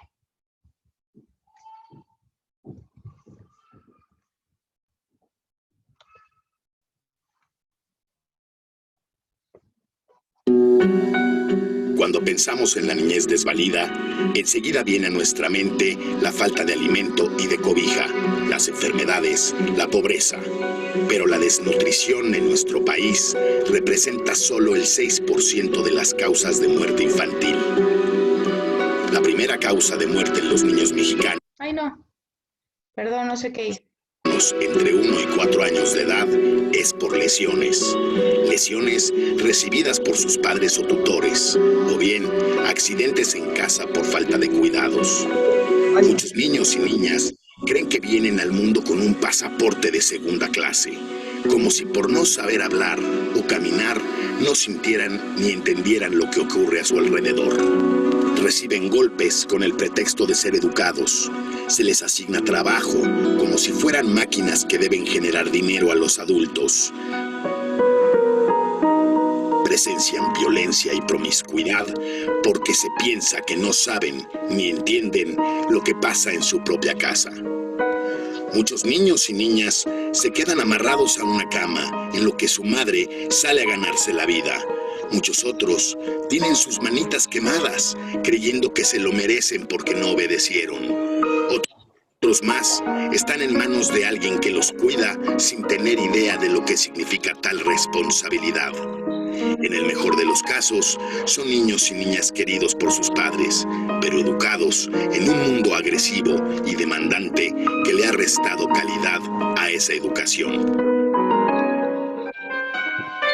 Estos niños son criados así en nuestro país desde hace cientos de años. Son todas aquellas generaciones de mujeres víctimas de violencia intrafamiliar que asumen su destino y se resignan porque no han conocido otra realidad. Son esos hombres que golpean, que abandonan y se emborrachan porque fue lo que vieron hacer a su padre y a su abuelo y no conocen otra forma de ser papás. Esos niños y niñas mexicanos que han sido víctimas de abuso y por ello abusan de los demás. Es este pueblo mexicano que ha crecido a base de dolor y carencias y se ha creído el cuento de ser menos que los demás. Hoy estás recibiendo una nueva generación y en tus manos está terminar con esta herencia de baja autoestima. Hoy, tú puedes enseñarle a un niño mexicano que tiene dignidad y que la dignidad no es algo que le den, sino algo con lo que nació, que es valioso por el simple hecho de existir, por su capacidad de pensar, de decidir y de amar, y por ser único e irrepetible en este planeta. Hoy podemos empezar a romper la dura cadena de abusos que generan más abusos, de explotación que genera más explotación, de descuido que genera más descuido. Hoy empezamos a formar a los padres y a las madres de mañana, a los trabajadores, a los profesionistas y a los gobernantes que queremos tener. Hoy empezamos a trabajar para que los nuevos mexicanos que están naciendo sean recibidos con el pasaporte que merece todo ser humano. Un pasaporte de primera categoría, que le dé derechos y le exija obligaciones, que lo identifique como alguien valioso y digno de respeto, para hacerlos sentir valiosos e importantes y para aumentar a ese valor todas las fortalezas que descubras en ellos. Tú puedes marcar la diferencia en la vida de estos niños con el simple hecho de hacerles saber que tienen un escudo de dignidad que los protege y gracias a él busquen el bien, la verdad y el trabajo honrado. Un escudo que les permitirá exigir y dar respeto y que finalmente les permita ser mejores. Si las cosas negativas se han transmitido por siglos entre generaciones, ¿por qué no puede ocurrir lo mismo con las positivas? No podemos cambiar una realidad de más de 500 años con solo desearlo. Comencemos hoy a trabajar en el cambio. Y ahora piensa, ¿dónde tienes guardado tu propio escudo de dignidad? ¿Has sufrido golpes tu escudo y ha librado batallas? ¿Te has dado cuenta que tienes un escudo de dignidad? Por algo estás hoy aquí. Por algo eres tú y no otra persona quien recibe estas herramientas. Es tu hora de ayudar a darle valor y sentido a la vida de los demás. Listo.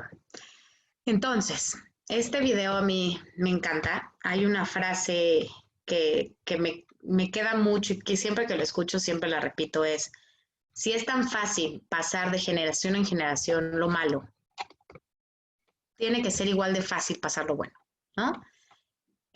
No olvidemos que los niños son unas esponjas, que nuestros alumnos tienen esta capacidad de copiar y de tomar lo bueno y lo malo. Siempre digo que cuesta el mismo trabajo pasar lo bueno o pasar lo malo. Enfoquémonos en lo bueno, enfoquémonos en lo que sí nos queda, en lo que sí podemos hacer. Y desde donde nosotros estamos, sembrar esa diferencia, sembrar ese granito en ese corazón de esos niños y seamos nosotros ese ejemplo, seamos nosotros ese agente resiliente, esa persona que los trate con respeto, que los trate con dignidad, que los ayude a fomentar su autoestima, que los ayude a creerse en ellos mismos, que los ayude a saber que existen otras formas de demostrar cariño. ¿Qué podemos hacer nosotros desde el colegio, desde escuela? ¿Cómo nos toca? Bueno, evidentemente es crear un ambiente seguro. A mí no me queda duda de los pocos colegios que sí pude acudir y conocer que están afiliados a Becar. Me voy con el corazón lleno de saber que todos los maestros tienen esa vocación y ese amor por realmente educar a nuestros niños mexicanos. Entonces, trabajemos en eso, trabajemos en ser autoridades presentes, en dar ese lugar seguro para que los niños vengan a descansar. Una vez, no se me va a olvidar, una maestra que tuve en la maestría que me platicaba que los niños vienen al colegio y es como un campo de batalla, ¿no? Es un campo de batalla en el que tienen que aprender, tienen que competir, tienen que demostrar que son buenos, que pueden, que aprenden, que corren, que saltan, que hacen amigos, ¿no? Entonces, están constantemente en ese estrés, en ese campo de batalla que les toca en el colegio, y que también su colegio sea un lugar en el que a veces se puedan recargar, en el que puedan alzar la mano y pedir ayuda, en el que puedan sentirse seguros, en el que puedan decir, pues hoy estoy triste, hoy tengo con quién, oiga maestro, hoy puedo platicar con usted, fíjese que le quiero platicar. Que los niños encuentren en ustedes ese lugar seguro va a ser una diferencia abismal. Es importante como colegio, y esto más a nivel dirección, a nivel coordinación, tener un expediente de cada persona que labore dentro de la escuela, ¿no? Hay que identificar los rasgos, la dinámica de la personalidad y las funciones que deben de cumplir. Esto es bien importante para protegerse como colegio, para protegerse ustedes como maestros. No estamos exentos. Es claro que me queda claro que todos los que estamos aquí en esta conferencia de tantas personas son personas comprometidas. Sin embargo, pues siempre hay un frijol dentro del arroz y tengamos esto como en control, ¿no? Tengamos este expediente de todas estas personas y no nada más de las que laboren, sino también de los alumnos, ¿no? De los alumnos, de sus familiares, de con quién vive. Creo que es bien importante también cuando platiquen con sus alumnos tener como esta persona, este ser resiliente que lo podría cuidar. Y les voy a dar un ejemplo. Hace tiempo fuimos a aplicar nuestro taller de Escudo de Dignidad, que es un taller de prevención de abuso para los niños, y un niño nos platicaba que el esposo de su mamá tomaba mucho y cuando su mamá se iba a trabajar y lavaba ropa de la comunidad, ella lavaba ropa en las tardes, el esposo los cuidaba y obviamente el esposo los golpeaba, ¿no? Dentro de su alcoholismo, pues los golpeaba y los maltrataba. Entonces, cuando él nos dice, desde nuestra trinchera en la que nosotros no podíamos hacer más, fue, bueno, ¿y qué podrías hacer, no? O sea, ¿hay alguien dentro de tu casa, cerca, una vecina, que te quiera mucho, que te cuide, que podrías irte para que no estuvieras como en riesgo mientras regresa tu mamá? Y muy chistoso porque el niño nos dijo, sí, mi tía tiene una tortillería y ella me quiere mucho y ella me cuida. Entonces nosotros desde nuestra trinchera lo que hicimos fue ir a hablar con la tía de la tortillería y pedirle de favor si podría, sin decir y sin ventanear al niño, porque tampoco lo podíamos exponer, ¿no? Porque al final era el esposo de la mamá y no teníamos, no, nosotros íbamos a dar el curso y nos íbamos a ir y no podíamos hacer más. Pero fuimos a hablar con esta señora y le dijimos, oiga, le queremos pedir un favor. Mientras la mamá de este niño se va a lavar, el niño se queda solito. ¿Cómo la ve? Si le da trabajo, no le tiene que pagar, él encantado de la vida lo ayuda y es el encargado de cortarle los papelitos en donde se envuelven las tortillas. Y entonces lo que logramos desde nuestra trinchera fue que el niño no estuviera expuesto a esta situación de riesgo mientras su mamá no estaba, porque cuando la mamá estaba no se presentaban estas agresiones. Entonces, desde esa trinchera lo logramos. Entonces, también es importante que ustedes como identifiquen y conozcan estas dinámicas para ver hasta dónde podrían, pues, hacer algo, ¿no? Obviamente, identificar los puntos ciegos y los riesgos que existen dentro de su plantel. Siempre hay un cuartito de los tiliches, un abajo de las escaleras, una situación en donde se podrían presentar cierto tipo de abusos. Entonces, estar como más pendiente de estas situaciones, tener como autoridades dando vueltas. Sí es importante que todo el personal, o sea, hoy tenemos, gracias a Dios, a todos los maestros, pero que todo el personal del área, que todo el personal de la institución sepa y esté informado de las dinámicas y de los lineamientos a tomar, ¿no? Tanto la persona de servicio, tanto la persona de intendencia, tanto la persona de seguridad, tanto el maestro de deportes, el de arte, el de música, todos tienen que estar y conocer estos puntos de riesgo y los lineamientos que se deben de tomar. Y obviamente, pues una herramienta que nosotros siempre recomendamos es el escudo de dignidad, ¿no? El escudo de dignidad es una herramienta de prevención y de atención a abuso que no nada más se le da a los niños, se le da a los niños porque es importante informar a los niños, que sepan que hay cosas que nadie les puede hacer. Esta información nos va a permitir estar más alerta y de antemano saber que hay algo que nadie le puede hacer y si alguien se lo hace, se prende como esta antenita de esto alguien me dijo que no se debe. Sin embargo, también los maestros, también la persona de toda la institución, es importante como que todos tengan esta situación. El escudo de dignidad, como habla el video, y habla de que ustedes tienen que transmitir que todas las personas merecemos dignidad. Todas las personas tenemos este escudo de protección que a veces desconocemos, pero merecemos dignidad, merecemos un trato digno, merecemos que nos traten bien. Y esto es algo que pueden ustedes empezar a implementar y fomentar en sus niños. Ese respeto mutuo de allá para acá y de acá para allá. Ese yo te escucho, ese tú me importas, ese lo que tú me estás diciendo es importante. ¿Qué se debe de hacer frente a un abuso? Evidentemente, lo primero, y desde donde nos toca a nosotros como maestros, es proteger a ese niño.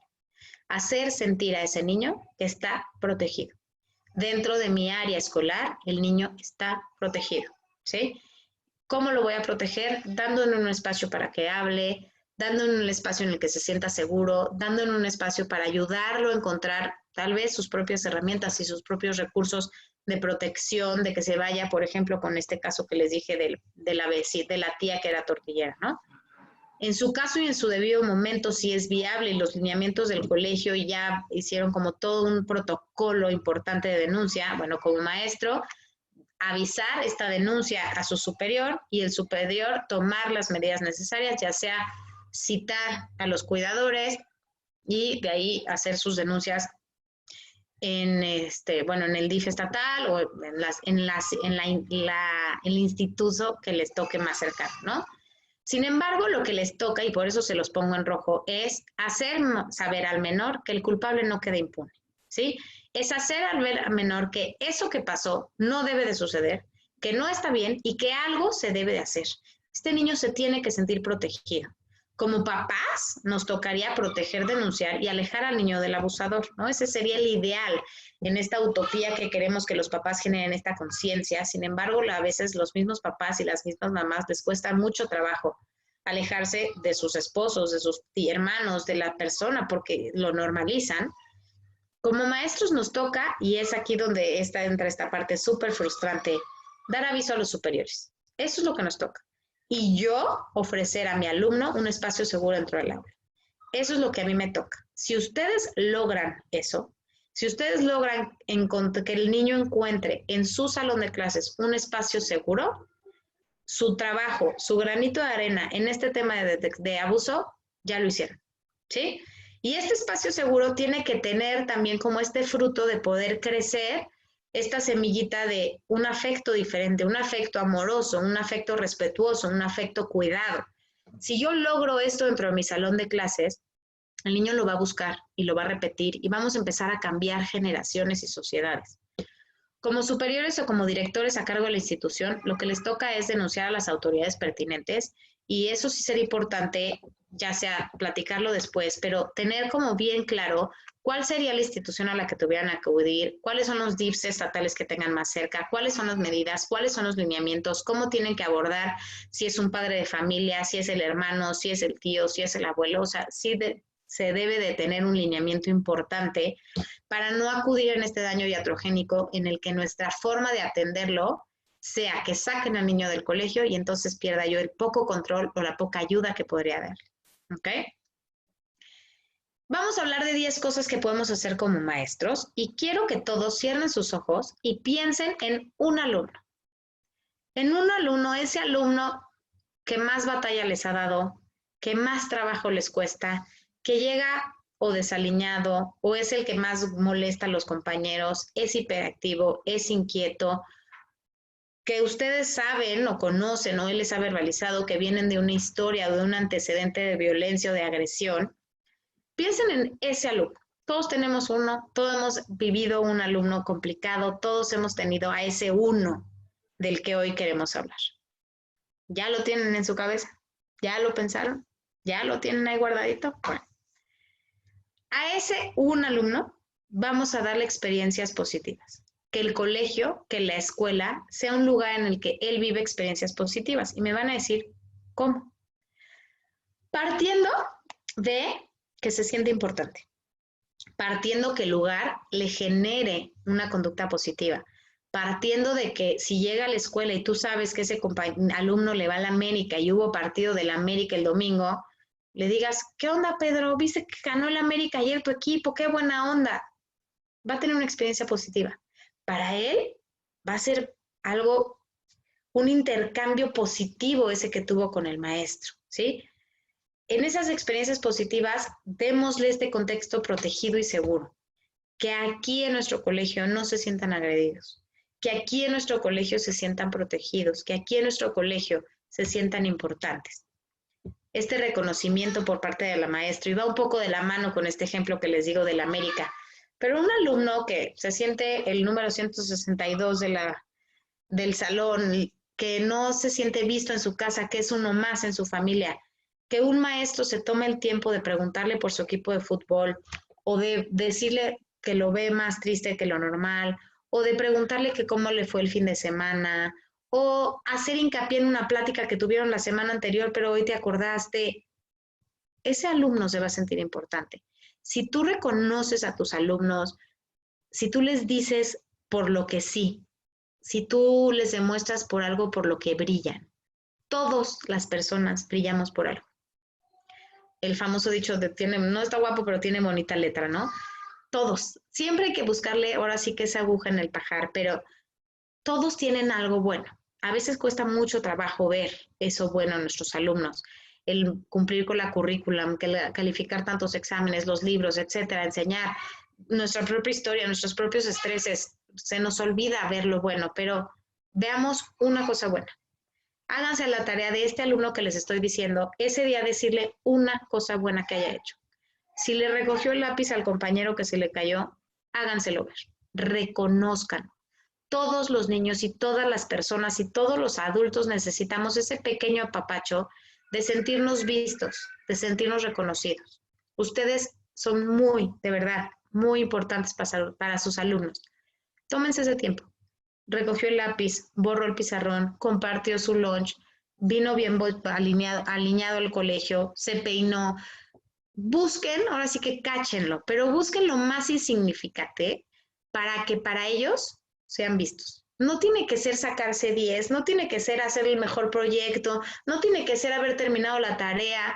De lo peor que pudo haber hecho, encuentren la letra más bonita dentro de su escrito. Y esa letra díganle, en vez de decirle, no, es que esto tú, esta A te quedó increíble. No, esta A sí quedó bien. Cuesta trabajo, no estamos acostumbrados a ver lo bueno, nos es más fácil ver lo malo, decir lo malo y dar por hecho lo bueno. Pero hay que cambiar esto. Hay que decir lo bueno porque todos funcionamos mejor por lo bueno. Cáchenlo en lo que sí logran hacer. Si es malísimo para matemáticas, pero es muy bueno para hablar, en vez de decirle que se calle todo el día, que sea el orador de la clase, que sea el que hable por los demás, invítenlo a trabajar en sus proyectos orales. Tenemos que ser muy creativos como maestros y yo tengo fe que todos los maestros de los colegios afiliados a Becar son creativos y tienen esta gran vocación. Cáchenlo, saquen ese propósito, trabajen en un alumno y marquen esa diferencia en ese un alumno.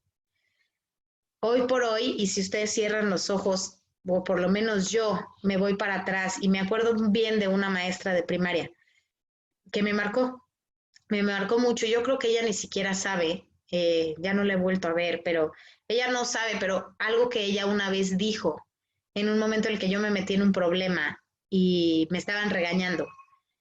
Estaba yo como en quinto de primaria y me acuerdo que me estaba regañando la directora sumamente espantoso y estaba yo muy asustada.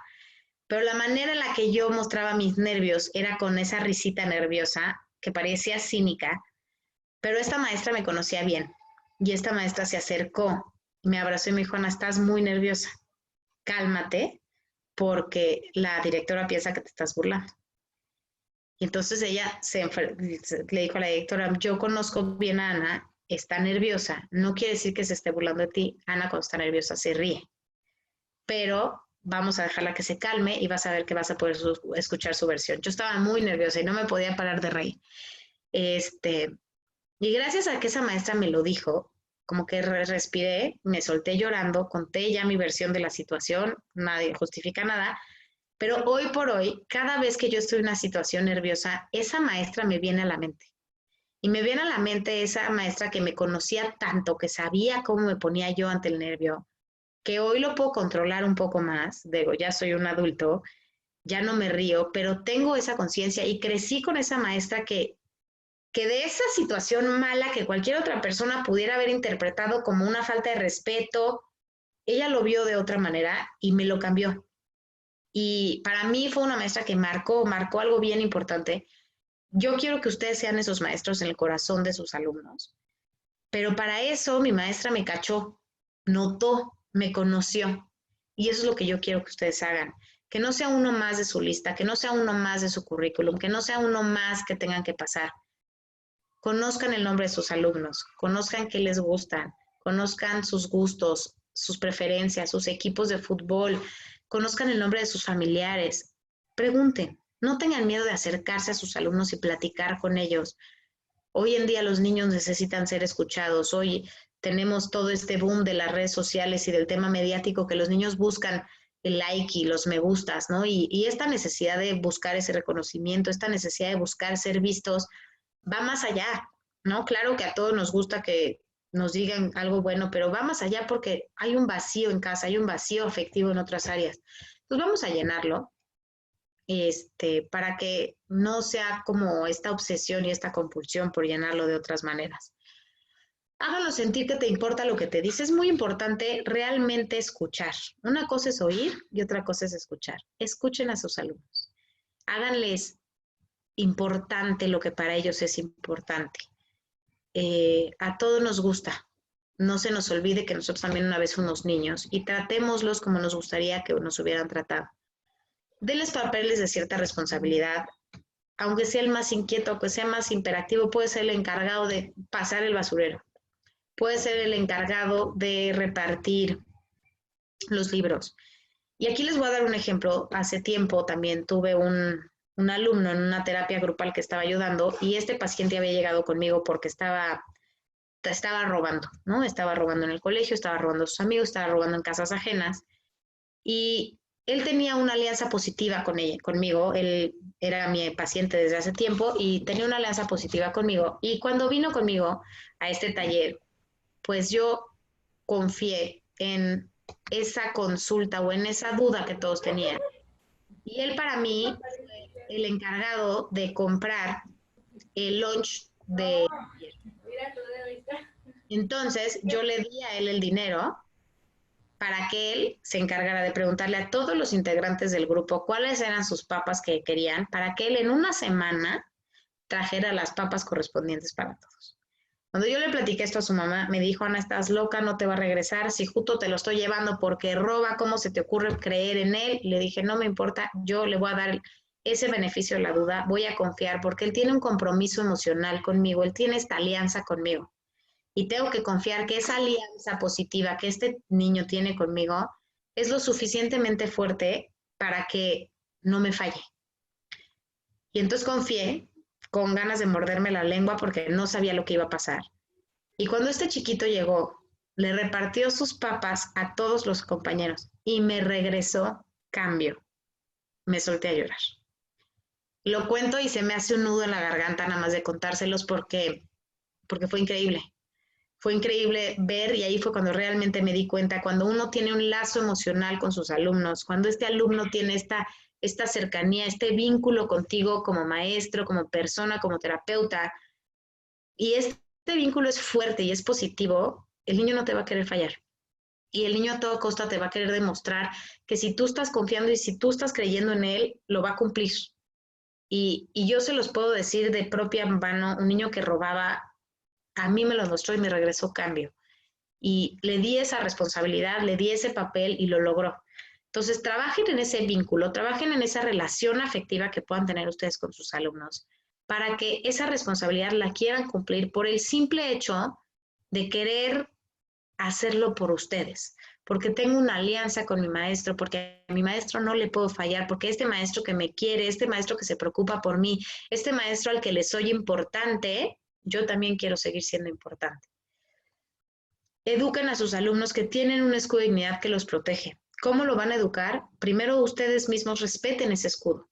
Trátenlos con dignidad. Trátenlos con respeto. Trátenlos como seres únicos en este planeta, en este mundo, que solamente son unos en este mundo. Y si yo los trato como tal, y si yo los cuido como tal, se van a sentir protegidos, se van a sentir cuidados, se van a sentir queridos. Y eso es muy importante.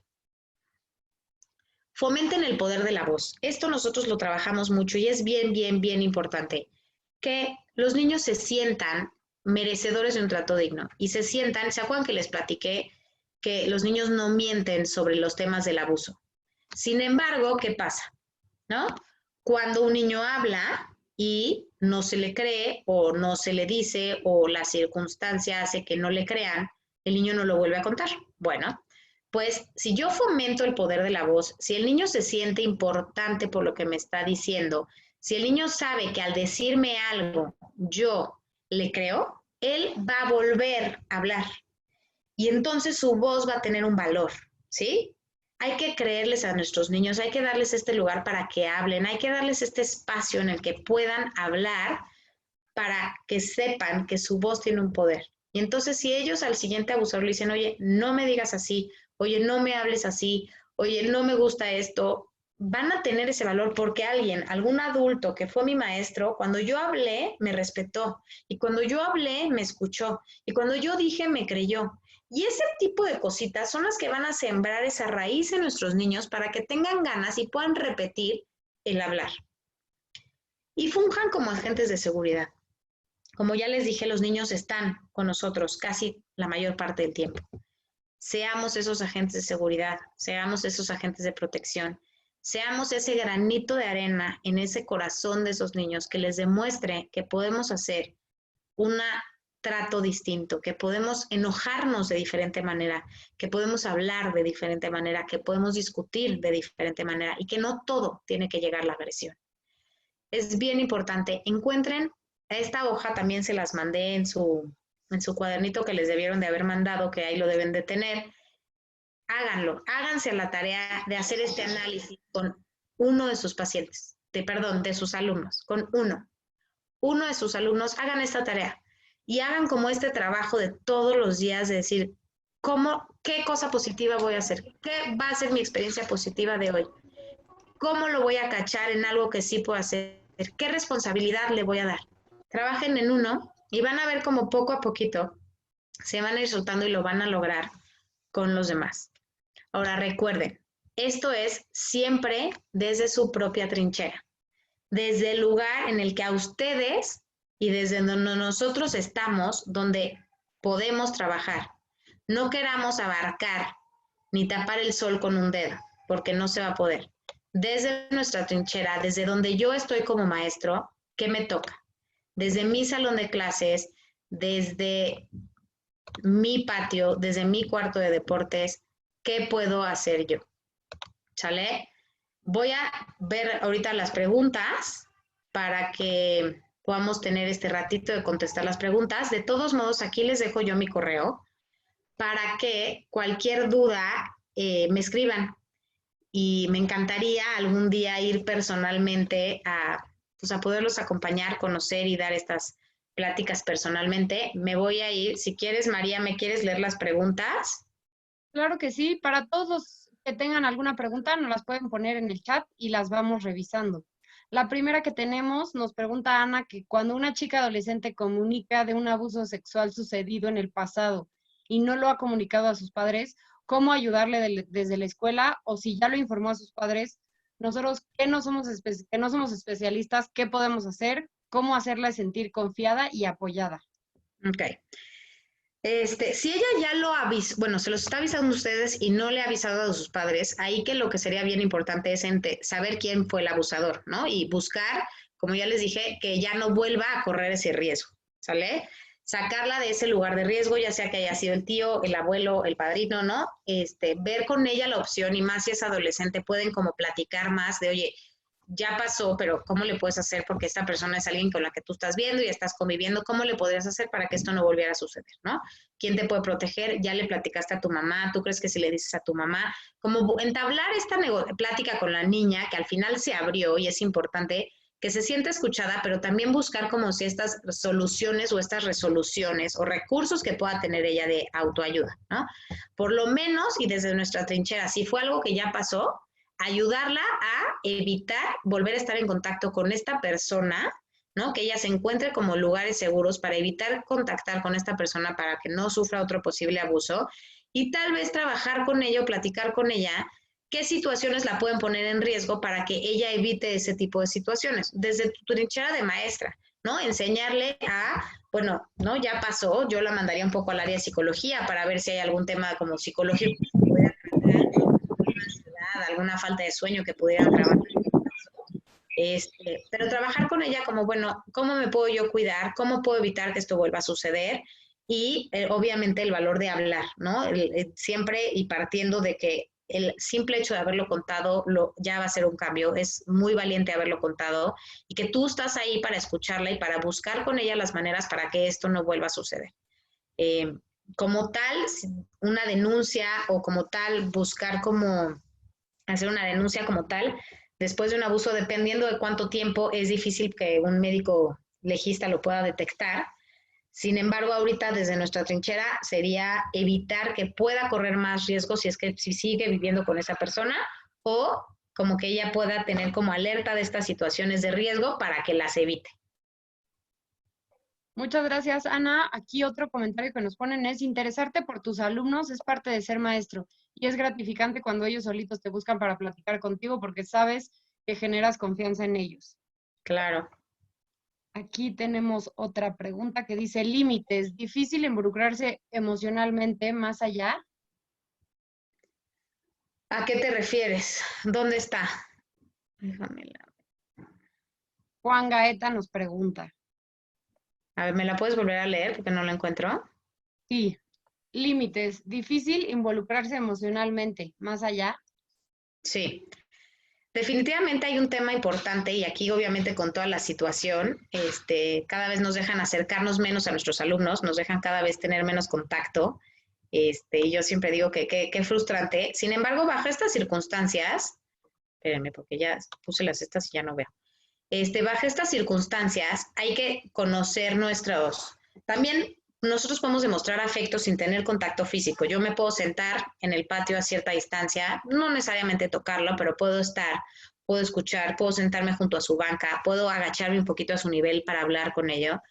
Es muy difícil y esta parte de no involucrarte emocionalmente, como nosotros también pasamos más tiempo con nuestros alumnos que a veces con nuestras propias familias, ¿no?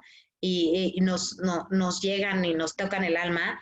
Sin embargo, mientras nosotros, y yo creo que involucrarte emocionalmente no es el error es que este involucramiento o el involucrarte de más pueda llegar a ser dañino, ¿no? El involucrarte creo que es importante porque es lo que hace esta conexión empática y es lo que hace este vínculo afectivo que puedan tener ustedes con sus alumnos, siempre y cuando, como dices, hablemos de este límite, ¿no? Saber hasta dónde me toca. Yo te puedo querer, te puedo cuidar dentro de mi salón de clases, ¿no? Pero no te puedo llevar a vivir conmigo, no me toca ir a regañar ni protegerte dentro de tu casa. Entonces, mientras nosotros tengamos claro eso, sí podemos tener como este vínculo emocional con nuestros alumnos, porque tampoco somos robots, tenemos un corazón y pues convivimos día a día con ellos y ese corazón pues nos hace conectar, ¿no? Y ese corazón es sumamente importante también para el trabajo y la vocación que ustedes hacen y que serían unos maestros sumamente fríos y sumamente como tajantes y autoritarios si no tuvieran este vínculo y este contacto emocional. Entonces, no se preocupen por no involucrarse, simplemente tengan consciente hasta dónde me puedo involucrar dentro desde mi trinchera, desde donde yo soy alumno. Diré maestro y él es mi alumno. ¿Sale? Otra pregunta. Dice, ¿cómo ayudar a alguien que tiene que trabajar porque en su casa falta el ingreso económico? ¿Se considera eso también abuso? No. Aquí la línea es muy delgada, siempre y cuando no sea un trabajo, o sea, si el niño no deja de asistir al colegio, si el niño no pierde todas las habilidades educativas, de desarrollo, médicas, de socialización, etcétera, por este trabajo, y es un trabajo permitido por sus padres, ¿no? Dentro del que no lo estén explotando y los padres lo estén robando el dinero para emborracharse o para no hacer nada o para tomar drogas, etcétera. Si el niño lo está haciendo como un apoyo a su familia, a la par en la que tiene su tema educativo, no se considera abuso. Por eso también es bien importante como esta línea. El tema de la explotación laboral es cuando le quitas todo lo otro que el niño necesita, que es educación, socialización, la parte médica, le quitas todo porque el niño trabaje y lo explotas, a diferencia de que el niño tenga que apoyar porque el papá no puede solo, porque se tiene que generar como un ingreso familiar. Sin embargo, es bien importante la edad también en ese tema. Aquí en lo que leo las siguientes preguntas, nada más quería comentarles que les vamos a enviar por correo el taller grabado y les vamos a pasar una breve encuesta para que nos ayuden a contestar de qué opinaron acerca del taller, de la exposición del contenido y de qué temas les gustaría hablar en un futuro. Entonces, me sigo con la próxima pregunta que era: adolescentes con actividad sexual ocasional o frecuente pudieran ser objeto de abusos. ¿Qué les podemos recomendar? Yo creo que aquí en el tema de la adolescencia hay que hablar de la sexualidad como tal, ¿no? Hablar de la vida sexual. hablar de tener obviamente sexo seguro, hablar de lo que implica esta vida sexual, hablar de todo lo que ellos saben, que al final, pues si quieren empezar su vida sexual ocasional o frecuente, nosotros no somos nadie para decirles que no, sin embargo, tiene sus responsabilidades, ¿no? Hay que hablarle de las responsabilidades y yo siempre los hablo de si vas a empezar a tomar acciones de adulto, tienes que tener responsabilidades y consecuencias de adulto, ¿no? Entonces, les hablo, pues, ¿no? Como generar esta conciencia del tema económico en caso de quedar embarazadas, del tema físico, del tema psicológico, ¿no? De a todo lo que se exponen. Yo creo que aquí lo que tendríamos que hacer es como hablar, ahora sí que abiertamente de sexualidad con ellos, qué riesgos corren las enfermedades de transmisión sexual, el tema de ¿no? De los cuidados, de la prevención, del embarazo, de la sexualidad, de la promiscuidad, de todo. O sea, creo que hay que hablar de la sexualidad como tal, porque claro, se exponen. No quiere decir que sean objeto de abuso como tal, sin embargo, se exponen a una vida sexual mucho más activa y si lo hacen frecuentemente y no lo hacen con cualquiera y no con alguien que conozca, pues se exponen a una persona mucho más violenta en esa relación sexual. Entonces hay que hablar un poco más como entrarle bien al tema de hablar de sexualidad con ellos. Y si el alumno es abusivo con él o con los padres. El alumno es abusivo con el maestro o con los padres. Aquí hay que detectar bien importante, van a haber alumnos muy enojados, van a haber alumnos muy agresivos. Obviamente nosotros tenemos que fomentar también desde acá, pues no, a mí me tienen que respetar, me tienes que tratar bien, ¿no? O sea, no nada más yo voy a dar para acá, sino también para de allá para acá, ¿no? Hay niños muy enojados, hay niños muy agresivos, hay niños muy violentados. Podríamos tratar de entrarle por la buena y por acá y por lo que le guste. Sin embargo, al final hay lineamientos en el colegio y yo creo que tanto uno va a dar respeto como merecer respeto y pues habrá conductas que no se toleren dentro de ciertos colegios y habrá su reglamento. Sin embargo, yo creo que al más roble y al más duro siempre se puede romper si uno sabe conectar y poder entrarle por otro lado. Vuelvo a esta parte de que vean lo bueno, al más malo y al más feo, siempre ha de tener algo bonito por ahí. Y si lo logramos romper y si lo logramos entrar por otro lado, este niño no va a estar tan defendido. Hoy en día esos niños agredidos, esos niños que agreden, esos niños que están enojados, que van como por defensiva por el mundo, son niños que tuvieron por inercia y por instinto que protegerse. Son niños que hicieron como una coraza de protección por sentirse desvalidos, por sentirse solos, por sentirse desatendidos. Entonces van un poco con este inconsciente de que me lastimes tú, a que te lastime yo, te lastimo yo primero. Entonces primero tenemos que calmar a este cocodrilo asustado, a este niño agredido, a este niño que tiene mucho miedo de ser lastimado, para que empiece a confiar en que este adulto que soy yo, maestro, yo no voy a lastimarte. Yo quiero ser tu cuate, yo quiero ser tu amigo, yo quiero ayudarte, para que él baje un poquito la guardia y entonces podamos entrar. Creo que esos son nuestros alumnos que son un gran reto emocional para nosotros. Sin embargo, confío plenamente en que se puede. Excelente. ¿Quién puede proporcionar los protocolos en caso de abuso sexual y maltrato infantil? Bueno, justo le estaba platicando yo a María, esa la pone Héctor Ramírez. Con María, existen muchos protocolos, como ya les dije, ya no me acuerdo cómo se llama otra vez, porque el nombre siempre se me olvida, pero hasta lo apunté para que no. Existe esta de WAMASI. WAMASI es la unidad de detección de abuso y maltrato a menores. WAMASI tiene varios protocolos, la SEP ya ha creado sus protocolos, las varias instancias del DIF, institucionales y estatales, tienen sus propios protocolos. Es cosa de conseguirlos, es cosa de verlos, nosotros se los podemos dar.